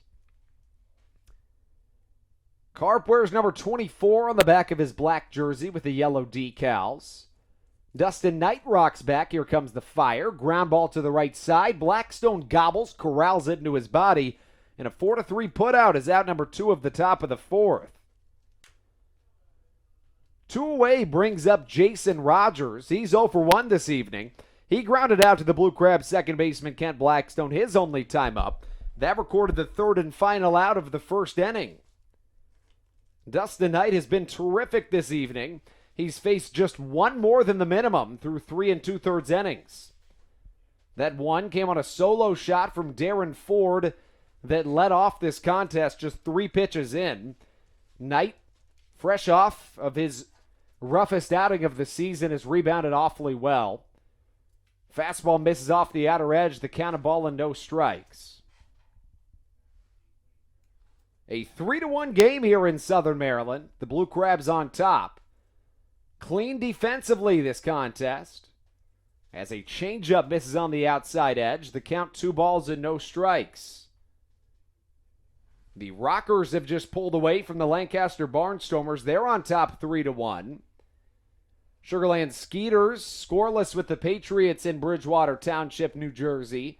And the Ducks trailing the York Revolution 9-2 in jeopardy of losing a 12-game win streak. 2-1 the count. Of course, 3-1 the score here in Southern Maryland, Regency Furniture Stadium, the site of tonight's contest, as always. Brought to you live on the Blue Crabs Broadcast Network, streamed on Twitter, Facebook, and YouTube. 2 balls, 1 strike the count. A 3-1 Blue Crabs lead. Knight likes his sign, rocks back. Here comes the fire. A change up and a ground ball to the shortstop, and it gets under the glove of the sure-handed Edwin Garcia. It looked like Garcia pulled up his glove just a little bit at the last second. Typically, in a situation like that, you're going to see a circumstance in which that ball just takes a little bit of a bounce at the very end, but about 1 in every 100 plays, the ball just dies on the dirt and just kind of rolls rather than bounces. And it looks like that's what happened to Edwin Garcia right there. Garcia won the 2018 Rawlings Gold Glove Atlantic League Award, being dubbed the finest fielder in the Atlantic League. Change up in the dirt. Valerio blocks it with the body, and it's ball number 1.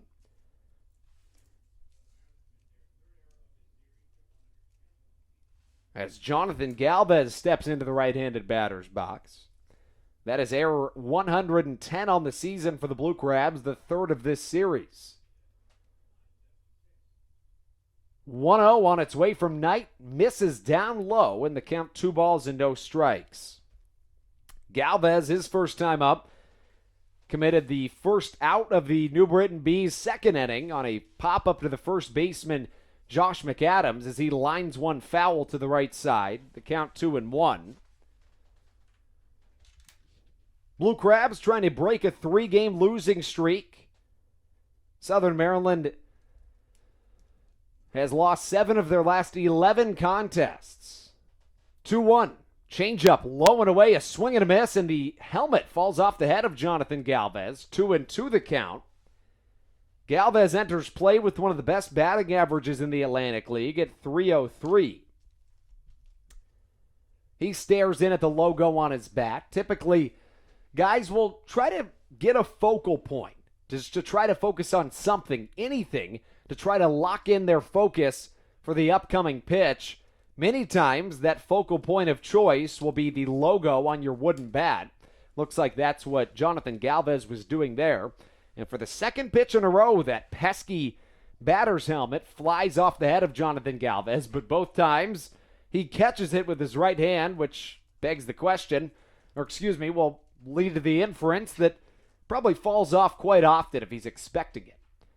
Ground ball to the left side. Garcia with a chance to redeem himself and does. We're through 3.5 in Southern Maryland. To the bottom of the fourth we go. A 3-1 Blue Crabs lead on the Blue Crabs Broadcast Network.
This is Adam Choplik, 6'9" lefty of the Blue Crabs, and you're listening to the Blue Crabs Broadcast Network.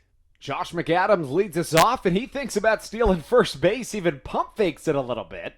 Jerry Martinez, the home plate umpire, has the duty of making sure that Josh McAdams, or basically just making sure if Josh McAdams actually had the intention of going. Looks like McAdams was just fooling around, no tag slapped on him, so his at-bat will continue. He singled his first time up. It was one of 3 consecutive Blue Crab singles in the second inning. 1-0 pitch is swung on and missed on the outside corner. Bottom of the fourth inning, the Blue Crabs have plated 3 runs in their last 2 innings. 1 in the second, 2 in the third. Southern Maryland dropped last night's contest by a score of 3-2.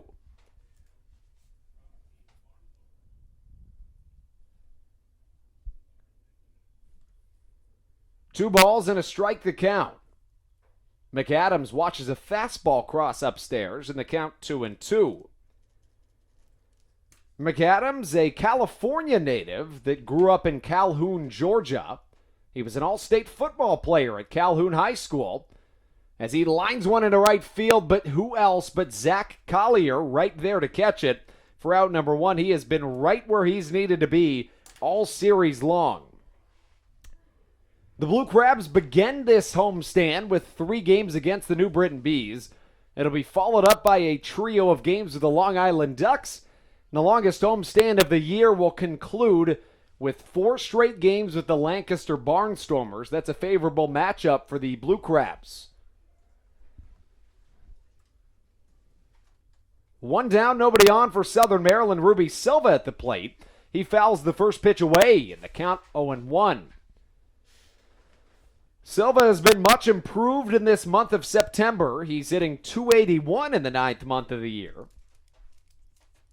As he waves the bat above his head, Gary Sheffield style, fouls another one out of play in the count 0-2. Silva, coming into this year, in 10 seasons of professional baseball, combined for a .279 professional batting average. That is superb. 0-2. Curveball fouled into his own ankle, and as always, Ruby will pick it up himself. Let's see what he does. Throws it left-handed to the Blue Crabs bat boy, Will Woolenhouse. Silva came into today as a .245 hitter, 10 home runs, and 41 RBI. Curveball misses way off the outside edge. 1-2 the count from Devin Burke. Burke entered play today 7-8 with a 6.29 ERA. Originally from New York, New York. 1-2. Well hit into the left center alley, but will hang up high in the air. The left fielder, Jared James, comes on, catches for out number 2. That flips the order back to the top for the third time tonight. It's Kent Blackstone. Blackstone 0 for 2 this evening. He flew out to the third baseman, Ozzie Martinez, to lead off the Blue Crabs offensively tonight. And then back to lead off the third inning of play. He struck out swinging. That is one of just 2 strikeouts this evening for Devin Burke. 2 away, and we'll start off with a fastball that's fouled back into the net, the count 0-1. Blackstone was 1 for 4 last night. His most recent road trip, his most recent road trip, he found himself going 7 for 40 from August 19th through August 29th. He followed that up with 3 multi-hit games in the first 3 games of his homestand following that. That was a 3-game homestand. The Blue Crabs hit the road for 7 more games after that before returning home for 10 as Blackstone swings through a curveball. The count 1-2. Blackstone, 3 home runs, 22 RBIs on the season. He has been a middle infielder for the Blue Crabs this year. Started the year mostly as a pinch runner, but has worked into the everyday lineup, so much so that he qualifies statistically as the count works itself to a ball and 2 strikes.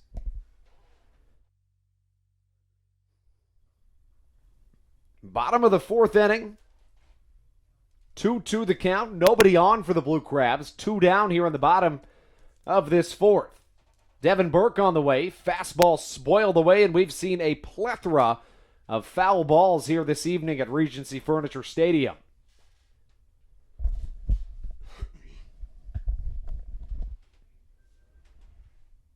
Blackstone, in his time at George Mason, was among the NCAA leaders in triples in both his junior and senior seasons. Began his collegiate career at New Mexico State. As a 1-2 pitch misses a little bit high and outside, the count 2 balls and 2 strikes. Blackstone split his first professional season, 2018, between the High Desert Yardbirds of the Pecos League and the Martinez Clippers of the Pacific Association. 3-2. Fastball spoiled away in the count. I beg your pardon, that was the 2-2. The count remains at 2 balls and 2 strikes. So this just the second season of professional baseball for Kent Blackstone. This is the highest level that he's played at, and you wouldn't know that by watching him play because he's been outstanding this year. 3 balls, 2 strikes to the left-hander. This one just juggled down the left field line. If it's fair, it's extra bases, but it dances its way foul. And Blackstone has been working in this count. He is diligent at the plate with what he will and will not swing at. There, he knew he had to swing to stay alive. He has a keen eye at the plate. Blackstone, with his sliding glove in his back left pocket, steps back in. Devin Burke coming home with the payoff pitch once more. Little looper to the left side. Nice backhanded play by Ryan Jackson, who slings it across the infield for out number 3. What a spectacular play to put us through 4. The score finds itself at 3-1 Blue Crabs. We take you into the 5th on the Blue Crabs Broadcast Network.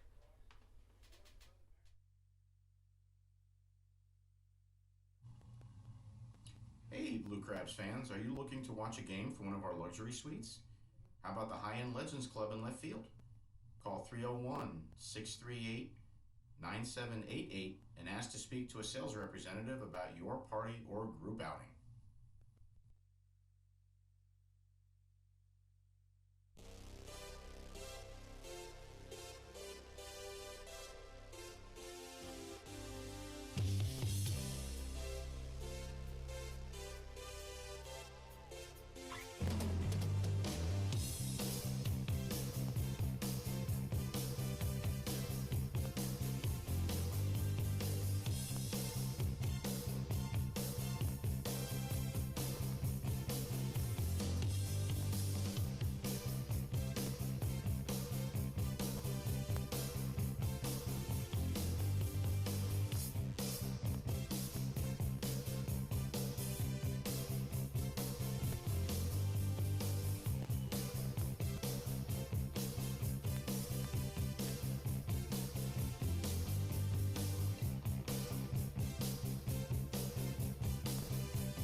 A 3-1 Blue Crabs lead is what we take into this top of the 5th inning. Southern Maryland scored 1 run in the second, 2 back in the third. The Bees have just 1 hit off of the starter Dustin Knight today. That was a leadoff home run for Darren Ford in the first inning. Stepping into the left-handed batter's box, Jared James. He lines one off to the left side, and that one's gone. How about that? The New Britain Bees have 2 hits in this ballgame, both of them home runs, and the score 3-2. This time, Jared James goes deep for just the 4th time of his season. James, 4 home runs, 32 RBIs on the year now. And Ozzie Martinez will come to the dish, trying to make it a little bit closer of a game. Dustin Knight trying to keep it right where it's at.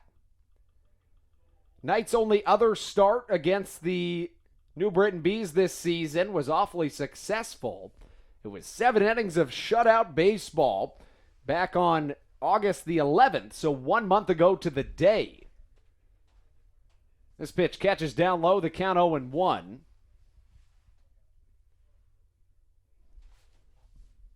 Ozzie Martinez back into his right-handed batter's box.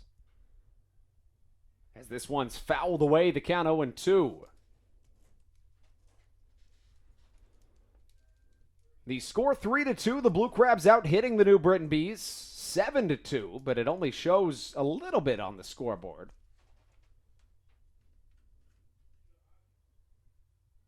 Curveball in the dirt. Did he go? Yes, he did, says our first base umpire. And Martinez is not going to go down easy. And he's just going to stick his hand out and allow Charlie Valerio to just touch his hand. He's still not moving a muscle out there in the right-handed batter's box. And he's going to take his sweet time walking off the field. Now our first base umpire having a word with somebody in the bullpen who is discussing with the first base umpire his thoughts about whether that was a strike swinging or not. Nonetheless, it goes down as a strikeout. Martinez goes down and gives way to Zach Collier.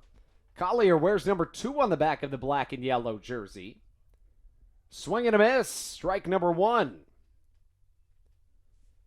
Knight has picked up a whole lot of strikeouts in this contest. He finds himself having struck out 5 batters through 4 1/3 innings. 0-1. Change up inside half, 0-2 the count.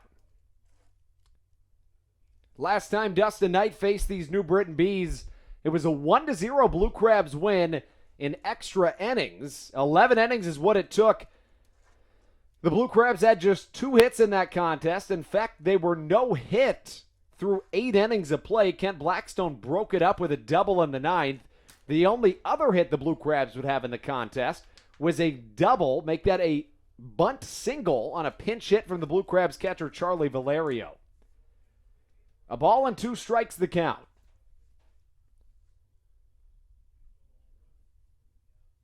Here comes the pitch from Dustin Knight. Changeup gets away from Charlie Valerio, and as per usual, he's going to kind of dance back and keep his eye on the runner to make sure he doesn't steal first base. Of course, in the Atlantic League, per the MLB Atlantic League rule changes, you are permitted the opportunity to steal first base. As Zach Collier takes a deep breath and looks back into his bat. Just an hour and 20 minutes into this game, here comes the pitch. Knight, strike number 3, out number 2 of the inning, and what a pitch it was. Strikeout number 6, and that is the first time Collier has struck out this evening. The 7-8-9 of this New Britain Bees batting order is 0 for 5 this evening with 4 strikeouts, all of them swinging. Make that one of them looking. The only one looking was from Logan Moore, who comes up to the plate now. He struck out looking back in the 3rd inning. Dustin Knight requests a new baseball, gets one from the home plate umpire Jerry Martinez. Here comes Knight with his first offering. Changeup outside corner in there for strike number 1.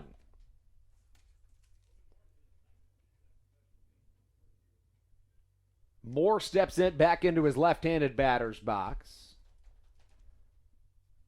Here comes the pitch. Fastball misses down low. The count, a ball and a strike. Stan Clyburn managed these New Britain Bees in each of their first 2 seasons. Wally Backman coached him last year. This one gets away from the catcher Charlie Valerio. The count, 2 balls and a strike.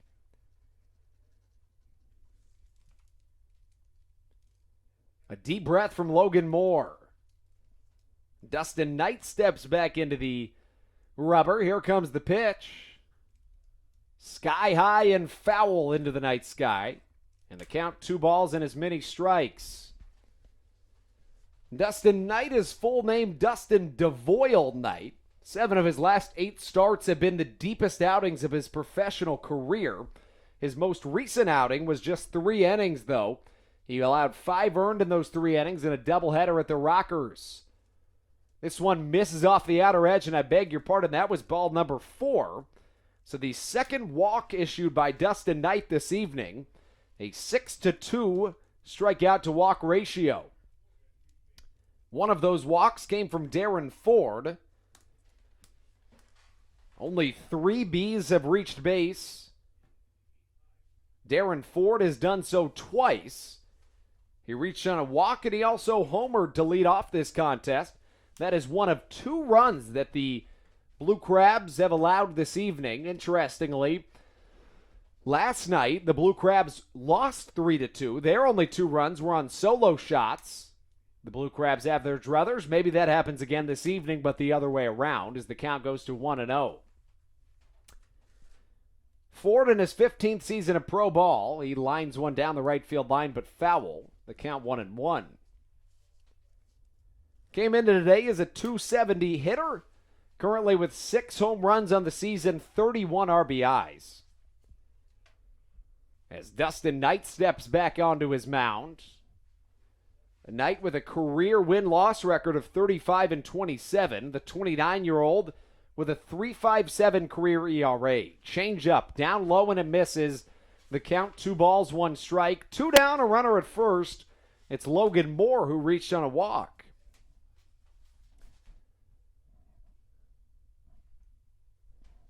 He began the season, did Dustin Knight, with the Pensacola Blue Wahoos, the Double-A affiliate of the Minnesota Twins, as the count works to 3 balls and 1 strike.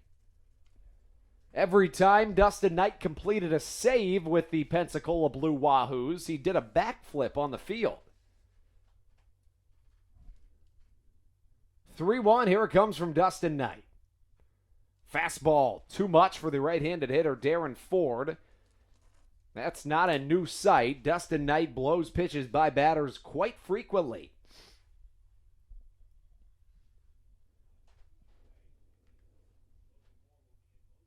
Looks like rain will start around 8:59 this evening. Looks like it will be a brief rain shower. The rain will be pretty light as well. 3 balls, 2 strikes. Probably a head start from Logan Moore out there at first base as Dustin Knight steps off.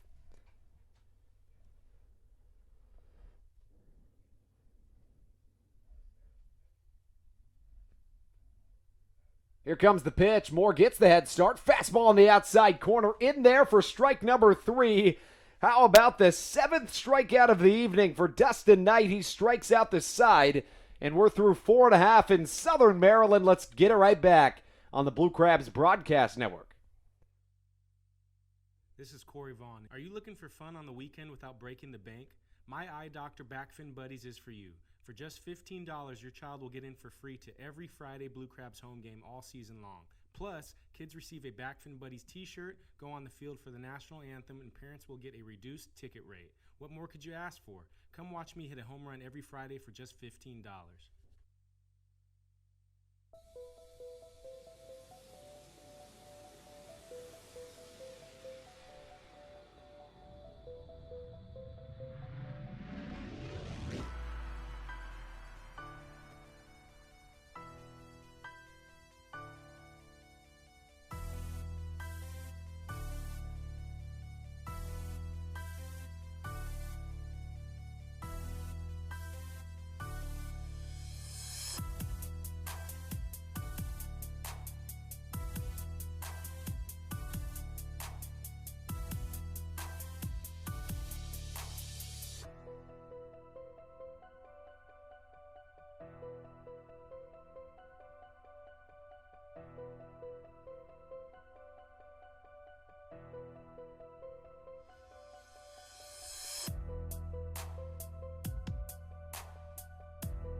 John Hayes, and you're listening to the Blue Crabs Broadcast Network. Edwin Garcia leads us off, and we are past the midway point in a game of baseball. Heading into the bottom half of the fifth inning, Garcia 3 for 6 in this series. He's hitting above 400 in the month of September, and he leads us off in the bottom of the fifth. The Blue Crabs on top of the New Britain Bees by a score of 3-2. Southern Maryland out hitting the Bees 7-2. The Blue Crabs also have the lone error in this contest. The count 1-0. Garcia readjusts the batting helmet atop his head. Here comes the pitch. Outside corner, and there for strike number 1. Devin Burke, in his minor league career, appeared in 92 games, 46 of them for starts. An 18-24 record with a 4.31 ERA and 2 saves, as Garcia just lofts one foul off to the right side and out of play. Pitched 344 and 2/3 innings with 279 strikeouts over the course of 4 minor league affiliated seasons, peaking with the AAA affiliate of the Colorado Rockies, the Albuquerque Isotopes of the Pacific Coast League in 2015 and 16, as Garcia goes down looking for strike number 3. A former Southern Maryland Blue Crab, the left-hander Pat Dean, is on the Albuquerque Isotopes. After just 2 starts this season, Dean was picked up by the AAA affiliate of the Rockies, has been there ever since. Dean had a 0.82 ERA through 2 starts this season in Southern Maryland. He struck out 11 batters in 17 batters in 11 innings. He was dominant in 2 starts here in Southern Maryland. Strike 1 to Joe Benson as he fouls one to the left side.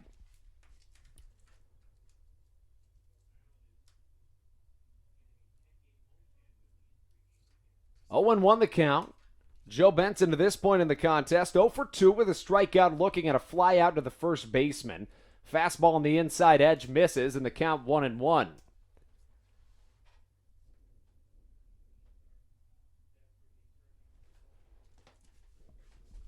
Hanging the glove out, here comes the pitch from Devin Burke, number 17, with a slider.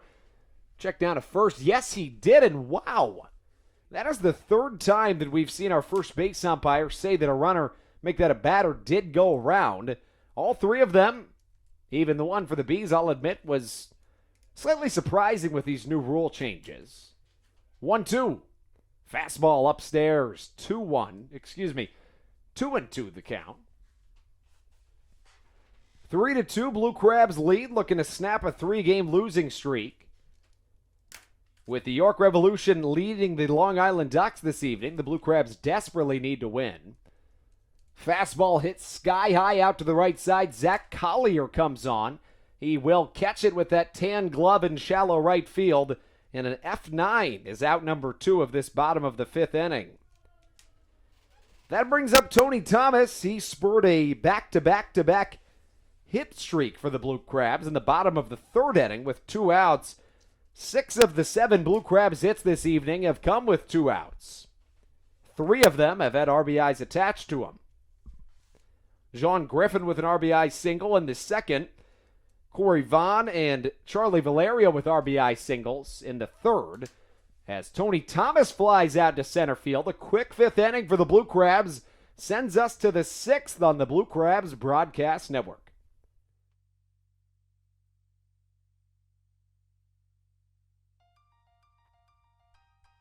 So, what do you like about your home? Practice like hockey. I practice stick handling and sometimes shooting. Mommy, go outside sometimes. I like playing lacrosse. Playing the switch. I like the scribble. Daddy, I like to build Legos at home. I have the biggest closet. Riding my dirt bike. We help you home. At Hometown Real Estate, we want to help you and your family home, whatever that takes and whatever that means to you. Give us a call at 888-225-2736 or online at helpyouhomebluecrabs.com.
Charlie Valerio, and you are listening to the Blue Crabs Broadcast Network.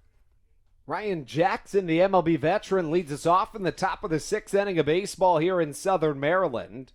Jackson, to this point in the contest, 0 for 2 with a strikeout swinging and a ground out of the third baseman, Charlie Valerio. Last night, Ryan Jackson was 1 for 4 with a double, a run scored, a strikeout, and he also reached on an error. There was 2 Blue Crabs errors last night, one of which allowed 2 unearned runs to score. That was in the top of the first inning, an inning the Blue Crabs have struggled in, not only in this series, but on the season. As a fastball is lined into the left center alley, should be held to a single with the strong arm of Corey Vaughn, and it is. It's just the third Bees hit this evening, and it comes off the bat of Ryan Jackson. In fact, it's the first Bees hit that has not been a home run this evening. Their 2 runs have come on a solo shot from Darren Ford and a solo shot from Jared James. Ford led off the game with a home run, and in the 5th, Jared James led off the inning with a home run. Speaking of a left-handed batsman, Mike Karp comes to the plate, sees the first pitch as an off-speed, and it misses outside. The count 1-0 to yet another Major League veteran. In fact, each of the first 4 batters in this Blue Crabs in this New Britain Bees lineup have played in the MLB. Some action in the Blue Crabs bullpen. It's the left-hander Adam Choplik up and throwing. Stan Clyburn going with the big guns, literally and metaphorically. Choplik with an incredible 2.29 ERA, but he also stands at 6'9". One of the tallest players in professional baseball. 2-1. Fastball well hit to center field. Corey Vaughn back nearing the track. And a really healthy tag from Ryan Jackson. He may have been able to make it to second base, but instead he'll be held at first on a deep pop out at the warning track caught by Corey Vaughn for out number 1. That brings up the 4th consecutive MLB veteran. It's Jason Rogers. Rogers 0 for 2 tonight. He did reach on a 2-out error from Edwin Garcia back in the 4th. And that is the second error that we've seen from a very sure-gloved Blue Crabs fielder. Edwin Garcia won the 2018 Atlantic League Rawlings Gold Glove Award, dubbing him the finest fielder in the Atlantic League last season. And Ruby Silva has 6 9-3 putouts this season. That's right. 6 different times a single has been hit into right field, and he's thrown out the runner just trying to get to first. Additionally, he had a game this season where he had a 9-3 putout, a 9-4 putout on a force out at second, and a 9-2 putout on an outfield assist at home. A ball and no strikes, the count to Jason Rogers. Rogers enters play today with a .400 on-base percentage. That's top 10 in the league as he sees strike 1 called. As Rogers steps back into his right-handed batter's box, he was 0 for 4 with an RBI and a ground out last night. That run batted in was his 87th of the year. He is second in the Atlantic League in that category. A ball and a strike the count. Rogers in his 10th season of pro ball, second with the Bees, as this one lofts right over my head in the press box. I can hear it bouncing and rolling up there. I do believe that it's not your typical canopy that sits on top of a stadium. Typically, the ball lands up there and fans immediately look up and are waiting for the ball to roll down. I don't think that's the case here. I believe it's just a flat surface and balls get trapped up there. In fact, I believe that people go collect them from time to time from the front office. This could be a double play ball. 6-4 to 3 in time. What a play. Edwin Garcia to Kent Blackstone off to first for Josh McAdams. And that sends us into the bottom of the 6th inning on the Blue Crabs Broadcast Network.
This is Ruby Silva, and you are listening to the Blue Crabs Broadcast Network.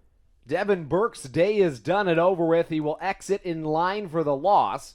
He gives way to a native of New Britain, Connecticut. It's a 6'3 southpaw by the name of Brandon Fry. He weighs in at 195 pounds. New Britain, Connecticut, once again, his hometown. He's awfully young, was born on March 28th of 1993, peaked at A-ball, and he last played for the New Britain Bees last season. In fact, the Bees had a whole lot of returners across their lineup, not only pitching-wise, but all across the board. Coming back to their team this season, Corey Vaughn will lead it off against the southpaw. First pitch upstairs, but it's strike number one. Vaughn, to this point in the contest, finds himself 1 for 2 with an RBI single. He picked up his 99th hit of the season and his 55th RBI of the season earlier today. Fastball swung on and fouled. And the count 0-2. Bottom of the sixth inning of baseball in Southern Maryland. This game was originally slated to start at 6:35. Some rain and actually a fire in the neighborhood. I don't know if that had anything to do with it, but it very well could have. Pushed the start time back to 7:10. There was some debris flying on the field. Could have potentially obstructed the sight of players. It was awfully hazy. It was, from what I'm hearing, it was a transistor just about a block away that caught fire and burned some brush down under it. Brandon Fry on the season, 1-1 with a 3.38 ERA. 26 appearances as Vaughn gets under this one. And this one is going to be caught by Jason Rogers out in foul territory for out number one.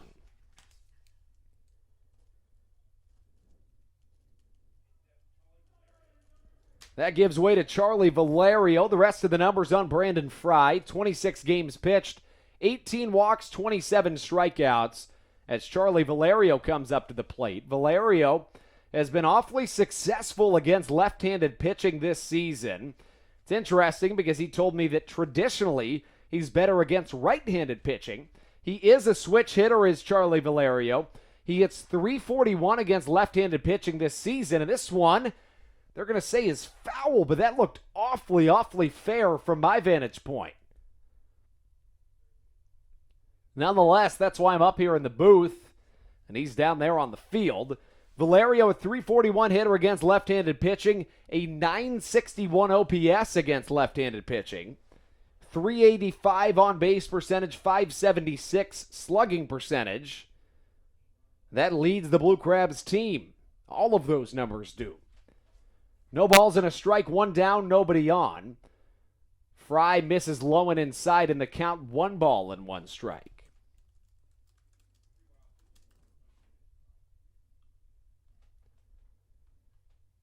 As Brandon Fry comes back. Ground ball right up the middle. It's going to have to be a tough play by the second baseman, and what a play it was.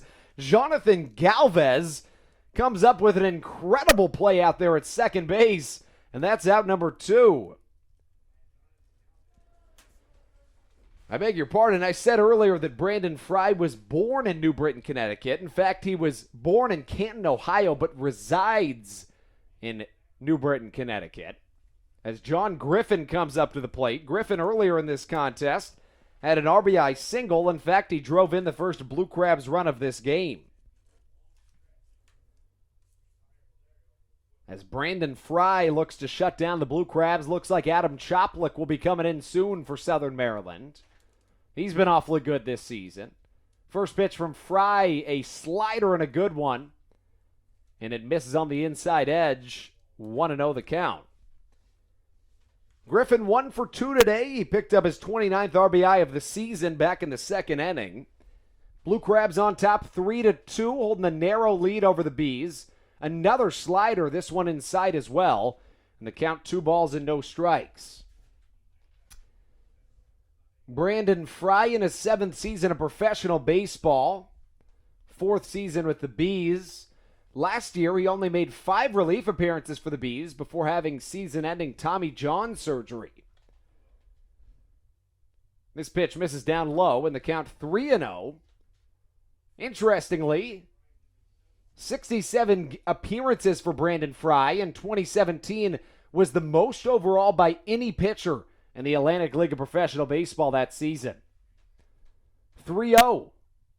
Fastball swung on and missed, 3-1 the count. Last season, Ryan Chafee appeared in 70 games for the Blue Crabs, and that was a shortened season as well, so 70 of 126 games, which is 55% of the Blue Crabs games last year. Chafee's mark was 5th most in Atlantic League history single season. Fastball misses low and away, and a walk is drawn from John Griffin, who has now reached base in 2 of his 3 plate appearances. That brings up Josh McAdams. He's 1 for 2 today. He had a bloop single in the infield not his last time up, but earlier in this contest.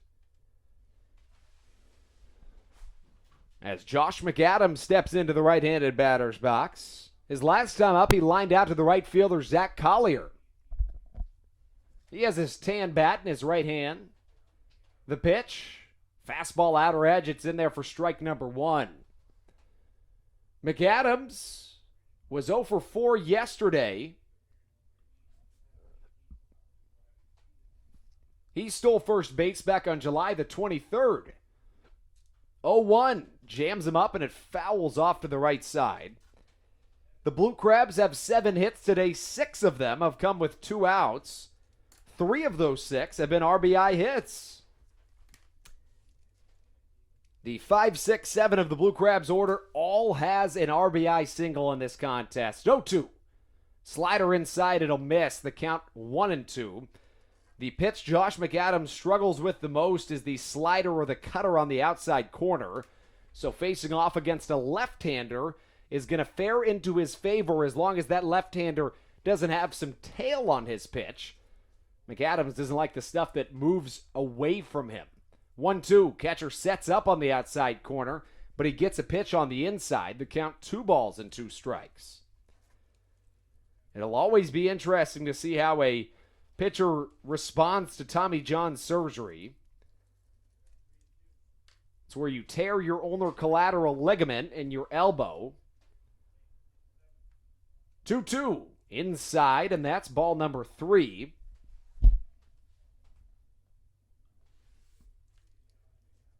Devin Burke, the right-hander, got the start today. As Josh McAdams steps back into his batter's box. We're in the bottom of the 6th inning, 3-2 the score. This game was originally slated to start at 6:35 this evening. Start time got pushed back to 7:20 due to some rain delays, as this count will stay full at 3-2. John Griffin will once again have a head start. So McAdams 1 for 2. The batting average sitting better than .290 on the season. That's the best on the Blue Crabs team. McAdams a breakout player in surprise fashion this season. I say surprise because he was not an everyday starter to begin this season. And that strike number 3 looked a little bit high, as per usual, but nonetheless, we're through 6 innings of baseball. We take you into the final third of this contest on the other end of this break on the Blue Crabs Broadcast Network.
This is Ryan Chafee, and you're listening to the Blue Crabs Broadcast Network.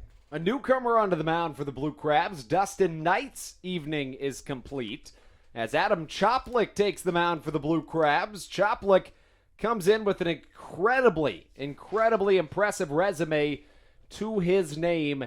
Choplik allowed just one earned run from June 1st through August 29th. That's 32 innings pitched with one earned run, including stringing together 18 and a third consecutive without an earned run from July the 6th through August 28th. This one bounces up the infield. Edwin Garcia off balance throw. See you later. What a play from Edwin Garcia, flashing the leather in the top of the 7th. Wow, what a play from Edwin.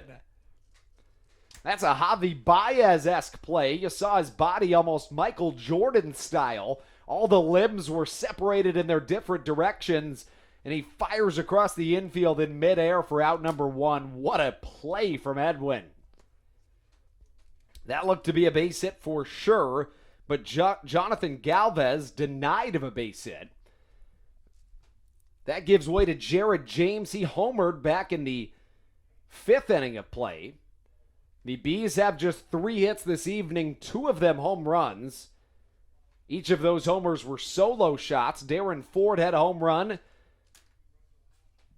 on 3 pitches in the 1st inning. Dustin Knight was the starting pitcher as James is backed off the plate. The count 2-0. The other homer came from Jared James. The Blue Crabs scoring started in the 2nd inning with 2 down. Southern Maryland strung together a trio of hits. Started off with a Charlie Valerio double. John Griffin brought him in. Josh McAdams singled, and the Blue Crabs were stranded after that. Southern Maryland in the very next inning once again strung together 3 straight hits with 2 outs. This time it was Tony Thomas, Corey Vaughn, and Charlie Valerio. Valerio and Vaughn each had an RBI single. Vaughn had his 99th hit of the season, his 55th RBI. 2-1. Fastball ground ball to the right side. Blackstone gobbles in shallow right field. And 2 are away here in this bottom of the 7th. Make that this top of the 7th.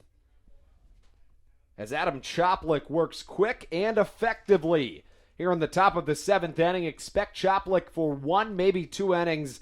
And then Matt Latos in the 9th. It's been a pretty quick game to this point. We are approaching the 2-hour mark, and we're in the top of the 7th. At the rate we're on, we would not need the bottom of the 9th inning, barring any changes in score, which are always out there for the window of opportunity. But the Southern Maryland Blue Crabs did lead after 6 innings tonight. In this season, the Blue Crabs are 40-8 when leading after 6 innings. That is absolutely astronomically incredible. 1-0 the count. Top of the 7th inning, 2 down, nobody on for Ozzie Martinez. Ground ball to the left side. It's going to have to be another web gem for Edwin Garcia. He fires across the infield. What a play. Edwin Garcia owned this inning in a trio of groundouts. Made it look easy for Adam Choplik. We take you into the bottom of the 7th inning of baseball. It's Sweet Caroline time on the Blue Crabs Broadcast Network. This is Chris Blackstone, infielder for the Blue Crabs. Here at Regency Furniture Stadium, we've dedicated every Friday home game to remember everybody deployed. On Red Fridays, presented by Fairway Independent Mortgage Corporation, the Blue Crabs will wear red uniforms to honor those who have served, plus tickets are just $5 when you show your military ID. Come help us celebrate those who have served our country at Regency Furniture Stadium every Friday night.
This is Kent Blackstone, and you're listening to the Blue Crabs Broadcast Network. Ruby Silva, Kent Blackstone, and Edwin Garcia on the docket in the bottom of the 7th inning on the Blue Crabs Broadcast Network. As always, hope you enjoyed Sweet Caroline time. Never want to take any of that away from you on the 18th anniversary of a very tragic day in American history. One every year when it comes around, we all know, nobody even blinks, and nobody is unaware of this day, of course. And every year, Americans across the country, I believe, do a terrific job of making sure that that incredible sacrifice made by all of our first responders back on September 11th, 2001 is recognized on that tragic, tragic day. 1-1 the count to Ruby Silva. Silva requests time. I believe he's going to have a word with Stan Clyburn. Silva's the type of guy that kind of just does what he just kind of does his own thing on the baseball field. He just has fun playing the game. There is a certain set of kind of unwritten rules in the game of baseball, and Ruby just kind of does his own thing. Right as I say that, he rips a slap bunt down the first baseline, and I have to imagine that's what he was talking with his manager, Stan Clyburn, about. So a leadoff single for the Blue Crabs. Ruby Silva extends his hit streak to 6 games. Southern Maryland's Ruby Silva started the season on an 11-game hit streak. That was the best in the Atlantic League at the time.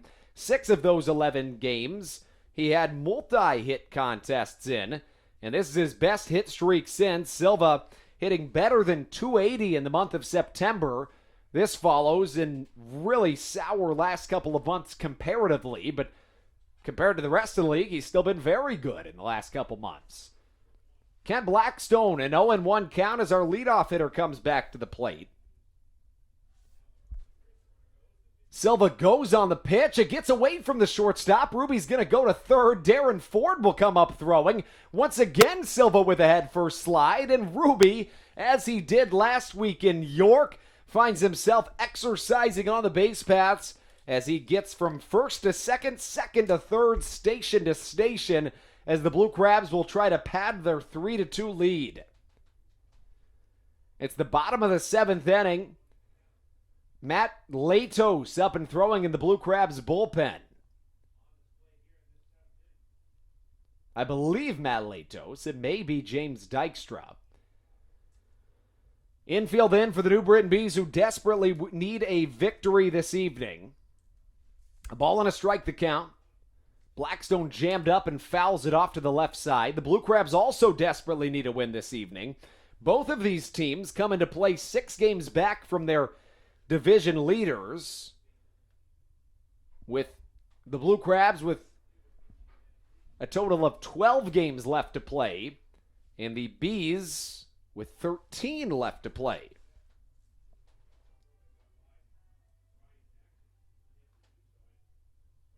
As Kent Blackstone digs back into his left-handed batter's box, he'll look to drive in a run. He's got 22 RBIs on his campaign. He is 0 for 3 this evening. 1-2 slider on the outside corner. Left-handed pitchers are typically known for having very good sliders. Brandon Fry, no exception to the rule. Fry, who had Tommy John surgery last year, looking to rebound and has had a very good comeback season. 2-2 on its way. Another slider. And they say not only lefties typically have a very good slider, but more specifically, left-handers typically have a very good slider against fellow left-handers. And that's typically because the ball is going to be very hard to see, especially when it's sliding away from you. Payoff pitch on its way from Brandon Fry. Slider on the outside corner, strike number 3 looking to Kent Blackstone, and that's out number 1 for Southern Maryland. Stepping up will be the hottest bat on the Blue Crabs right now. It is Edwin Garcia. He's 3 for 7 in this series. He hits above 400 in the month of September, as that's going to be the night for Brandon Fry. Fry gets the call, and After the lefty faces the lefty, a right-hander will come into the contest. We'll collect our thoughts, get you everything we need to know about him on the other end of this break. You're listening to the Blue Crabs Broadcast Network. The National Baseball Hall of Fame and Museum is a place with thousands of stories to be told. It's a place to relive baseball's greatest moments and share them with future generations. It's a place to experience the game and how it has shaped our history. Cooperstown is a destination with something for the entire family. Our stories to tell, your memories to share. Plan your trip to the National Baseball Hall of Fame and Museum in Cooperstown at baseballhall.org.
This is Daryl Thompson, and you're listening to the Blue Crabs Broadcast Network.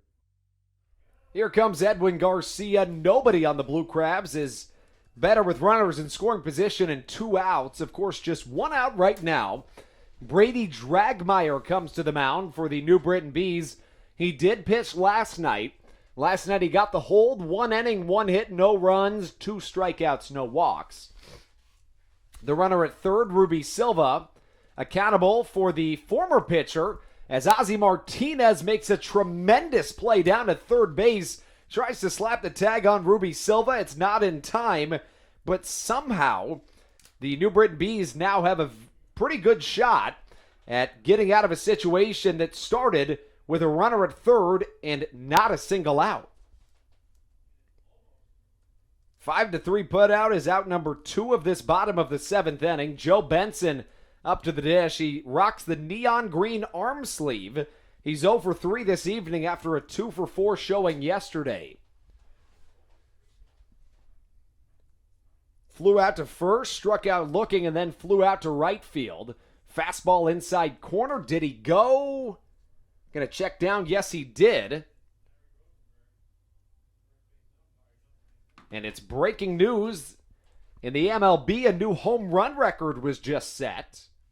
Jonathan Villar hits the MLB's 6,106th of the year to break a mark from 2017. 0-1 in the dirt, swung on and missed, the count 0-2.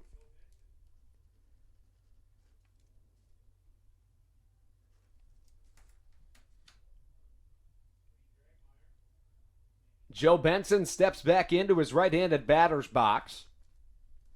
The Blue Crabs' everyday left fielder wears the neon arm sleeve on his right arm. As Brady Dragmeyer comes set. Here comes the pitch from number 6. This one flared into right field. Zach Collier comes on sprinting and catches it with his tan glove above his head. The Blue Crabs, with a runner at third base and no outs, leave that runner stranded. And now it's up to the bullpen to hold on to a lead. See if we have a newcomer or more Adam Choplik on the other end of this break. You're listening to the Blue Crabs Broadcast Network. Hey Blue Crabs fans, are you looking to watch a game from one of our luxury suites? How about the High-End Legends Club in left field? Call 301-638-9788 and ask to speak to a sales representative about your party or group outing.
This is Andrew Johnston, and you're listening to the Blue Crabs Broadcast Network. James Dykstra will take the mound for Southern Maryland here in this top of the 8th inning. The Blue Crabs bullpen has been nothing short of terrific in this second half of the season. Following a 4.55 ERA in the first half of the season, the Blue Crabs bullpen has put together a 2.80 ERA in the second half of this season. Darren Ford make that. Zach Collier lays down a butt. Tony Thomas cross body. What a web gem to put away Zach Collier, who was thinking he was going to catch Thomas by surprise, but Thomas wasn't having any of it. What a play by Tony. A quick first out here in this top of the 8th inning, and that brings up the 9-hole hitter, Logan Moore. Let's take you back through the scoring recap in this game. Darren Ford on the third pitch of Dustin Knight's evening, hit a solo home run. The Blue Crabs in the second and third innings combined strung together 6 2-out hits. 3 of them had an RBI attached to them. John Griffin, Tony Thomas, John Griffin, Charlie Valerio, and Corey Vaughn each had an RBI single in the contest. The Bees had just 1 hit through 4 innings. In the 5th inning, they got their second hit of the contest. It was on yet another home run, so each of their first 2 hits were home runs. But to this point in the game, they have just 3 hits to the Blue Crabs' 8. Southern Maryland clinging on to a 3-2 lead. Dykstra with a 1-1 count. Curveball on the inner edge. It does miss. And the count 2 balls and 1 strike. The numbers for James Dykstra entering play today, a 3.11 ERA. With Southern Maryland, he's been spectacular.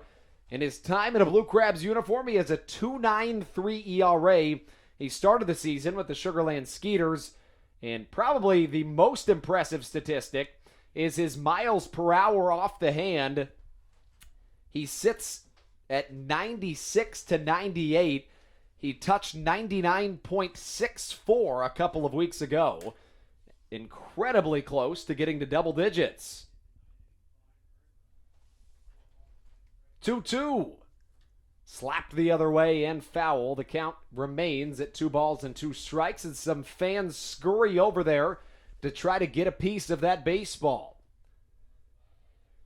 As Logan Moore steps back into his left-handed batter's box. Moore 1 for 3 last night with a double and a sac fly that put the Bees ahead, and that would go on to be the game-deciding run. Changeup gets away from Charlie Valerio. He scurries back to the backstop to make sure he can get it in his grasp. And the count now full at 3-2. Moore drew 29 walks in 76 games last season as a member of the Lehigh Valley Iron Pigs of the International League.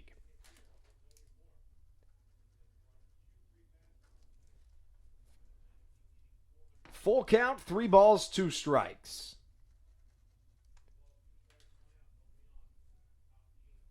One down, nobody on. James Dykstra on the hill. Here comes the pitch. Changeup well hit to the left side, but right at Joe Benson.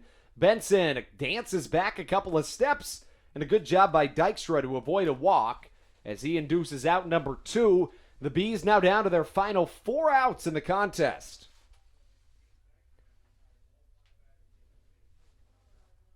Blue Crabs bullpen has been spectacular as advertised.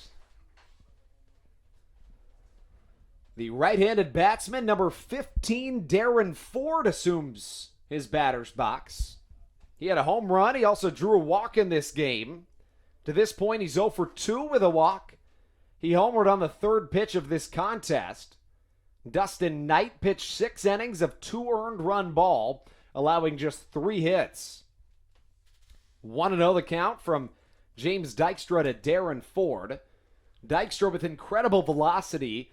He is a former 6th-round draft pick by the Chicago White Sox in 2013 out of California State University, San Marcos in San Marcos, California.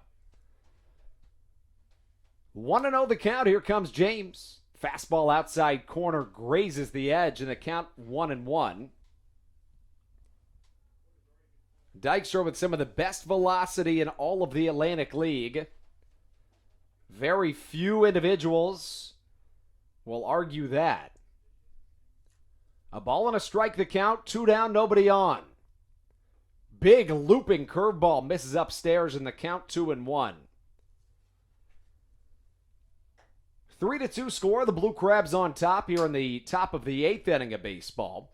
Southern Maryland with a chance to pad their lead in the bottom half. James Dykstra looking to keep it at a Blue Crabs lead. Ford had a home run earlier in this game.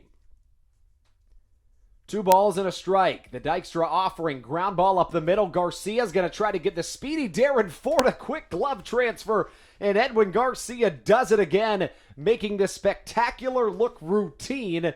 And we're through 7.5 in Southern Maryland. To the bottom of the 8th we go on the Blue Crabs Broadcast Network.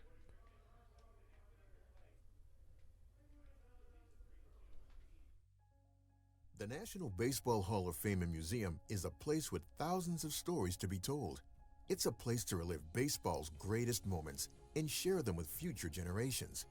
It's a place to experience the game and how it has shaped our history. Cooperstown is a destination with something for the entire family. Our stories to tell, your memories to share. Plan your trip to the National Baseball Hall of Fame and Museum in Cooperstown at baseballhall.org.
This is Daryl Thompson, and you're listening to the Blue Crabs Broadcast Network.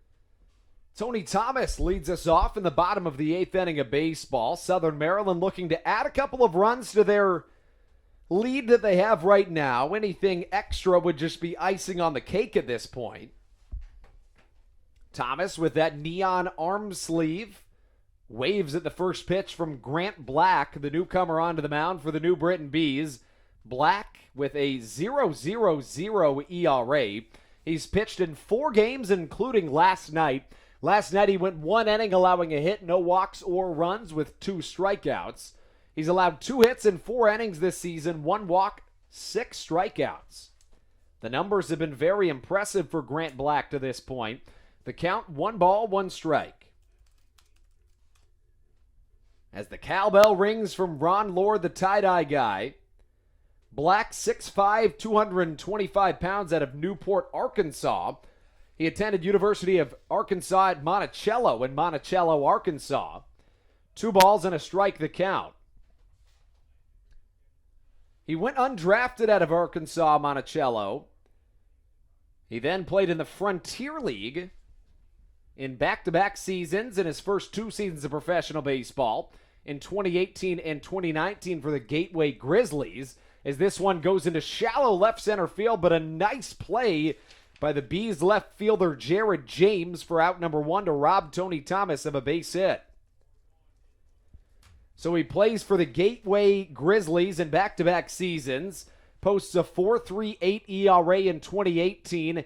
In 2019, he goes 1-6, but the win statistic is less and less valued these days, and this is why. You can get a win or a loss in any statistic. I was talking to Noah Frank, a reporter for WTOP DC, one of the premier radio stations in D.C. He was here doing a story last night, and he was telling me about in that crazy Nationals comeback where they scored 6 in the bottom of the 9th, the pitcher that came on to pitch right before that 6th inning, make that 6-run comeback, got the win in that contest. So the win statistic is a little bit, maybe it's not always indicative of a real pitcher's performance, and that is as Corey Vaughn grounds out for out number 2. That's shown by a guy like Grant Black. This season he was 1-6 with a 2.41 ERA. He had a .976, make that a .994 whip, which means that he allowed less than 1 walk or hit per inning pitched, which in the words of Austin Rooney is elite but not elite. Austin Rooney, of course, my former broadcast partner. I actually talked to him on the phone earlier today and yesterday. He's still doing well. He's broadcasting all types of sports at Notre Dame. In fact, he's flying down to the University of Georgia next week to broadcast the Notre Dame versus Georgia Bulldogs football game, a pair of perennially ranked and contenders. In fact, both of those teams were contenders for the college football playoff last year. For that race of 4 teams is a really high broken bat chopper to the right side. The bat nearly goes further than the ball does, but it's a ground out to the right side, and we're through 8 innings of play in Southern Maryland. It's been a thriller. The Blue Crabs turn to Matt Latos in the top of the 9th. You don't want to miss it. The former Cy Young candidate comes to the mound on the Blue Crabs Broadcast Network.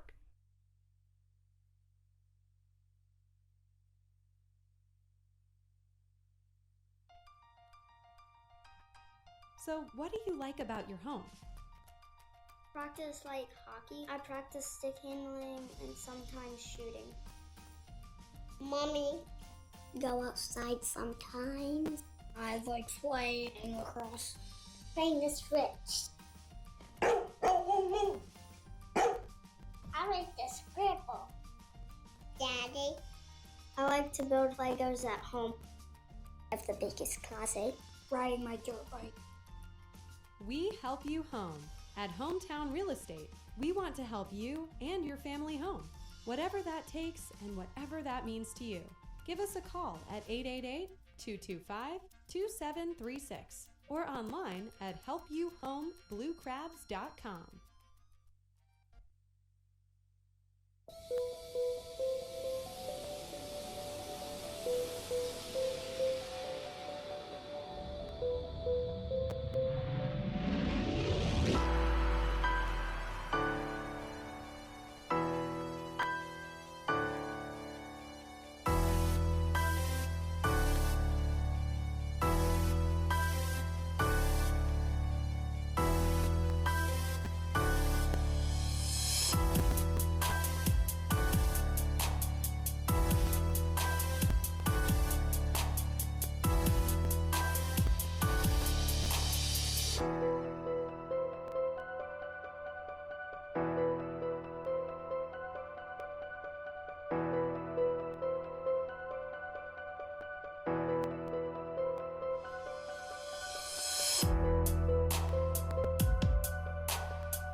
This is Matt Latos, and you're listening to the Blue Crabs Broadcast Network.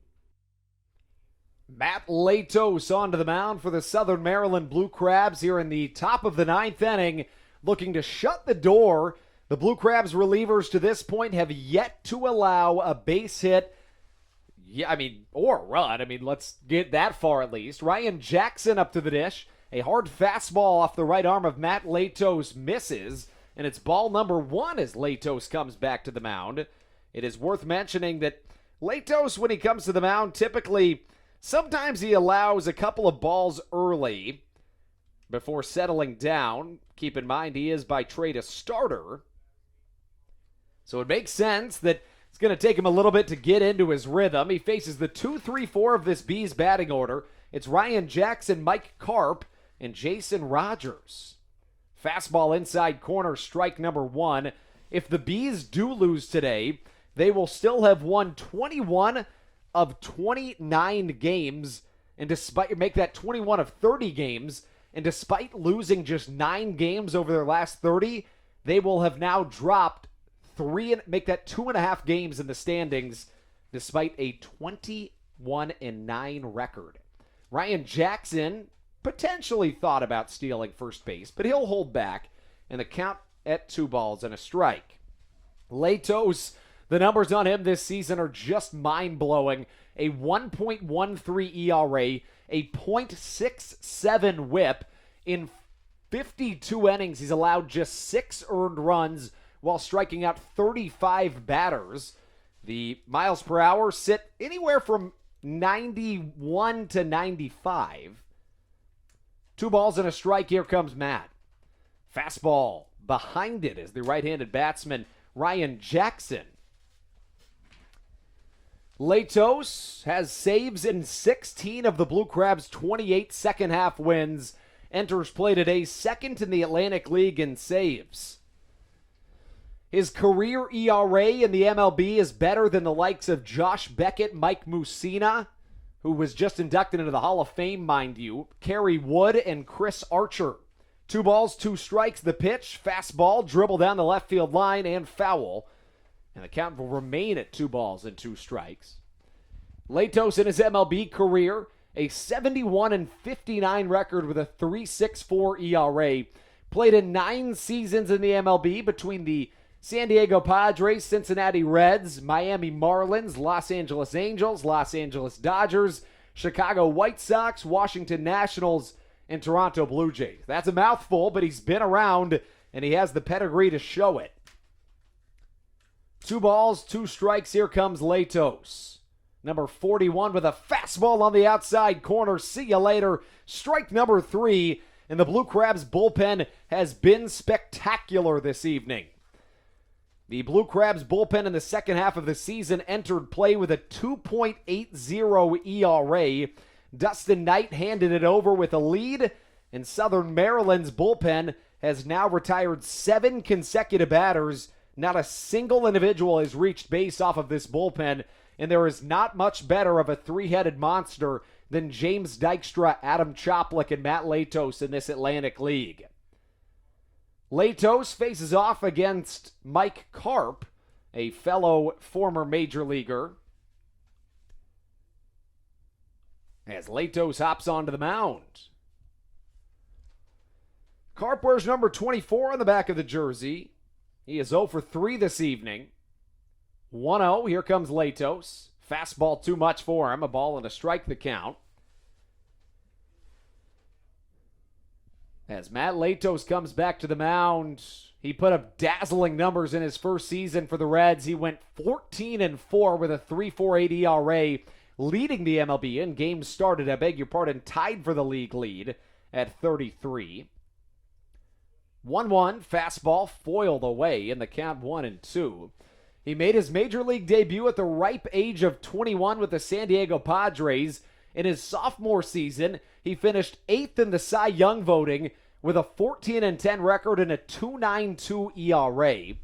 In 2011, Latos was the headliner in a blockbuster trade to the Cincinnati Reds for 3 really high-caliber players. Strike number 3 looking. As I was mid-sentence as Latos struck out that batter. But he was the blockbuster in a trade for 3 headline players of the likes you've probably heard of. Yonder Alonso, Yasmani Grandal, and Edison Volquez are the 3 players that were traded for Matt Latos.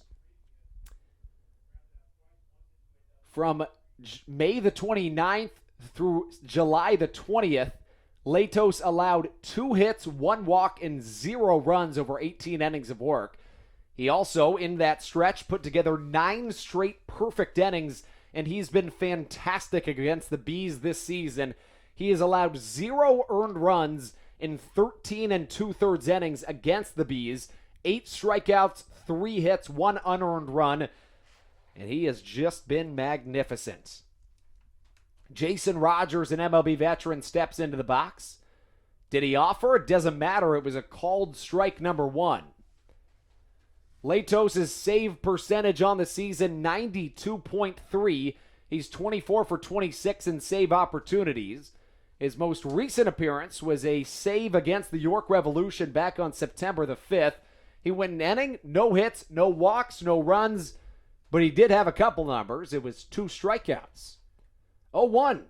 Little chopper off to the left side. This should be the game. Garcia fires and the Blue Crabs win. A signature handshake to be expected from Latos and Valerio. There it goes, and the Blue Crabs pick up a 3-2 victory, fresh off the heels of a 3-2 defeat just last night at the hands of these same New Britain Bees. Dustin Knight gets the win in the contest. He advances to 2-5 on the season, while Devin Burke falls to 7-9 on the 2019 campaign.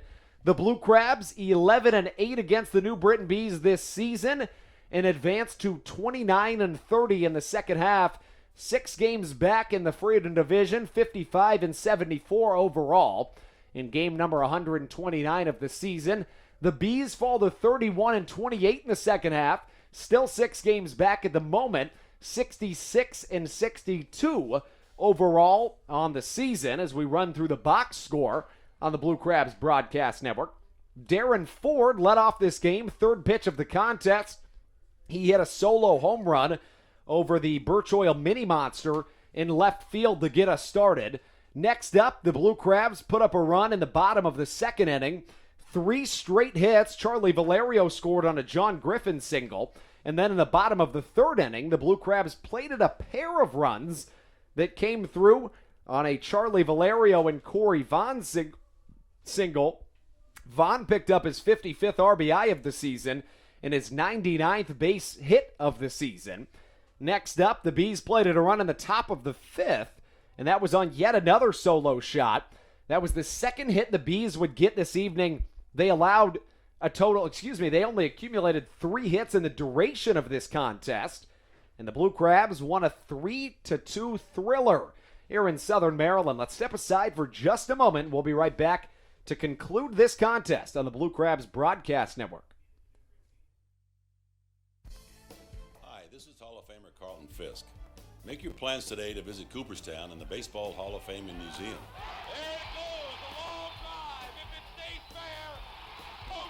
Reconnect with your memories of the game and make new memories with your family. Check out baseballhall.org today for more information. Carlton Fisk had a lot of little boy in him right there, Joe. The National Baseball Hall of Fame and Museum, preserving history, honoring excellence, and connecting generations. This is Corey Vaughn. Are you looking for fun on the weekend without breaking the bank? My Eye Doctor Backfin Buddies is for you. For just $15, your child will get in for free to every Friday Blue Crabs home game all season long. Plus, kids receive a Backfin Buddies t-shirt, go on the field for the national anthem, and parents will get a reduced ticket rate. What more could you ask for? Come watch me hit a home run every Friday for just $15.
Josh McAdams, and you're listening to the Blue Crabs Broadcast Network.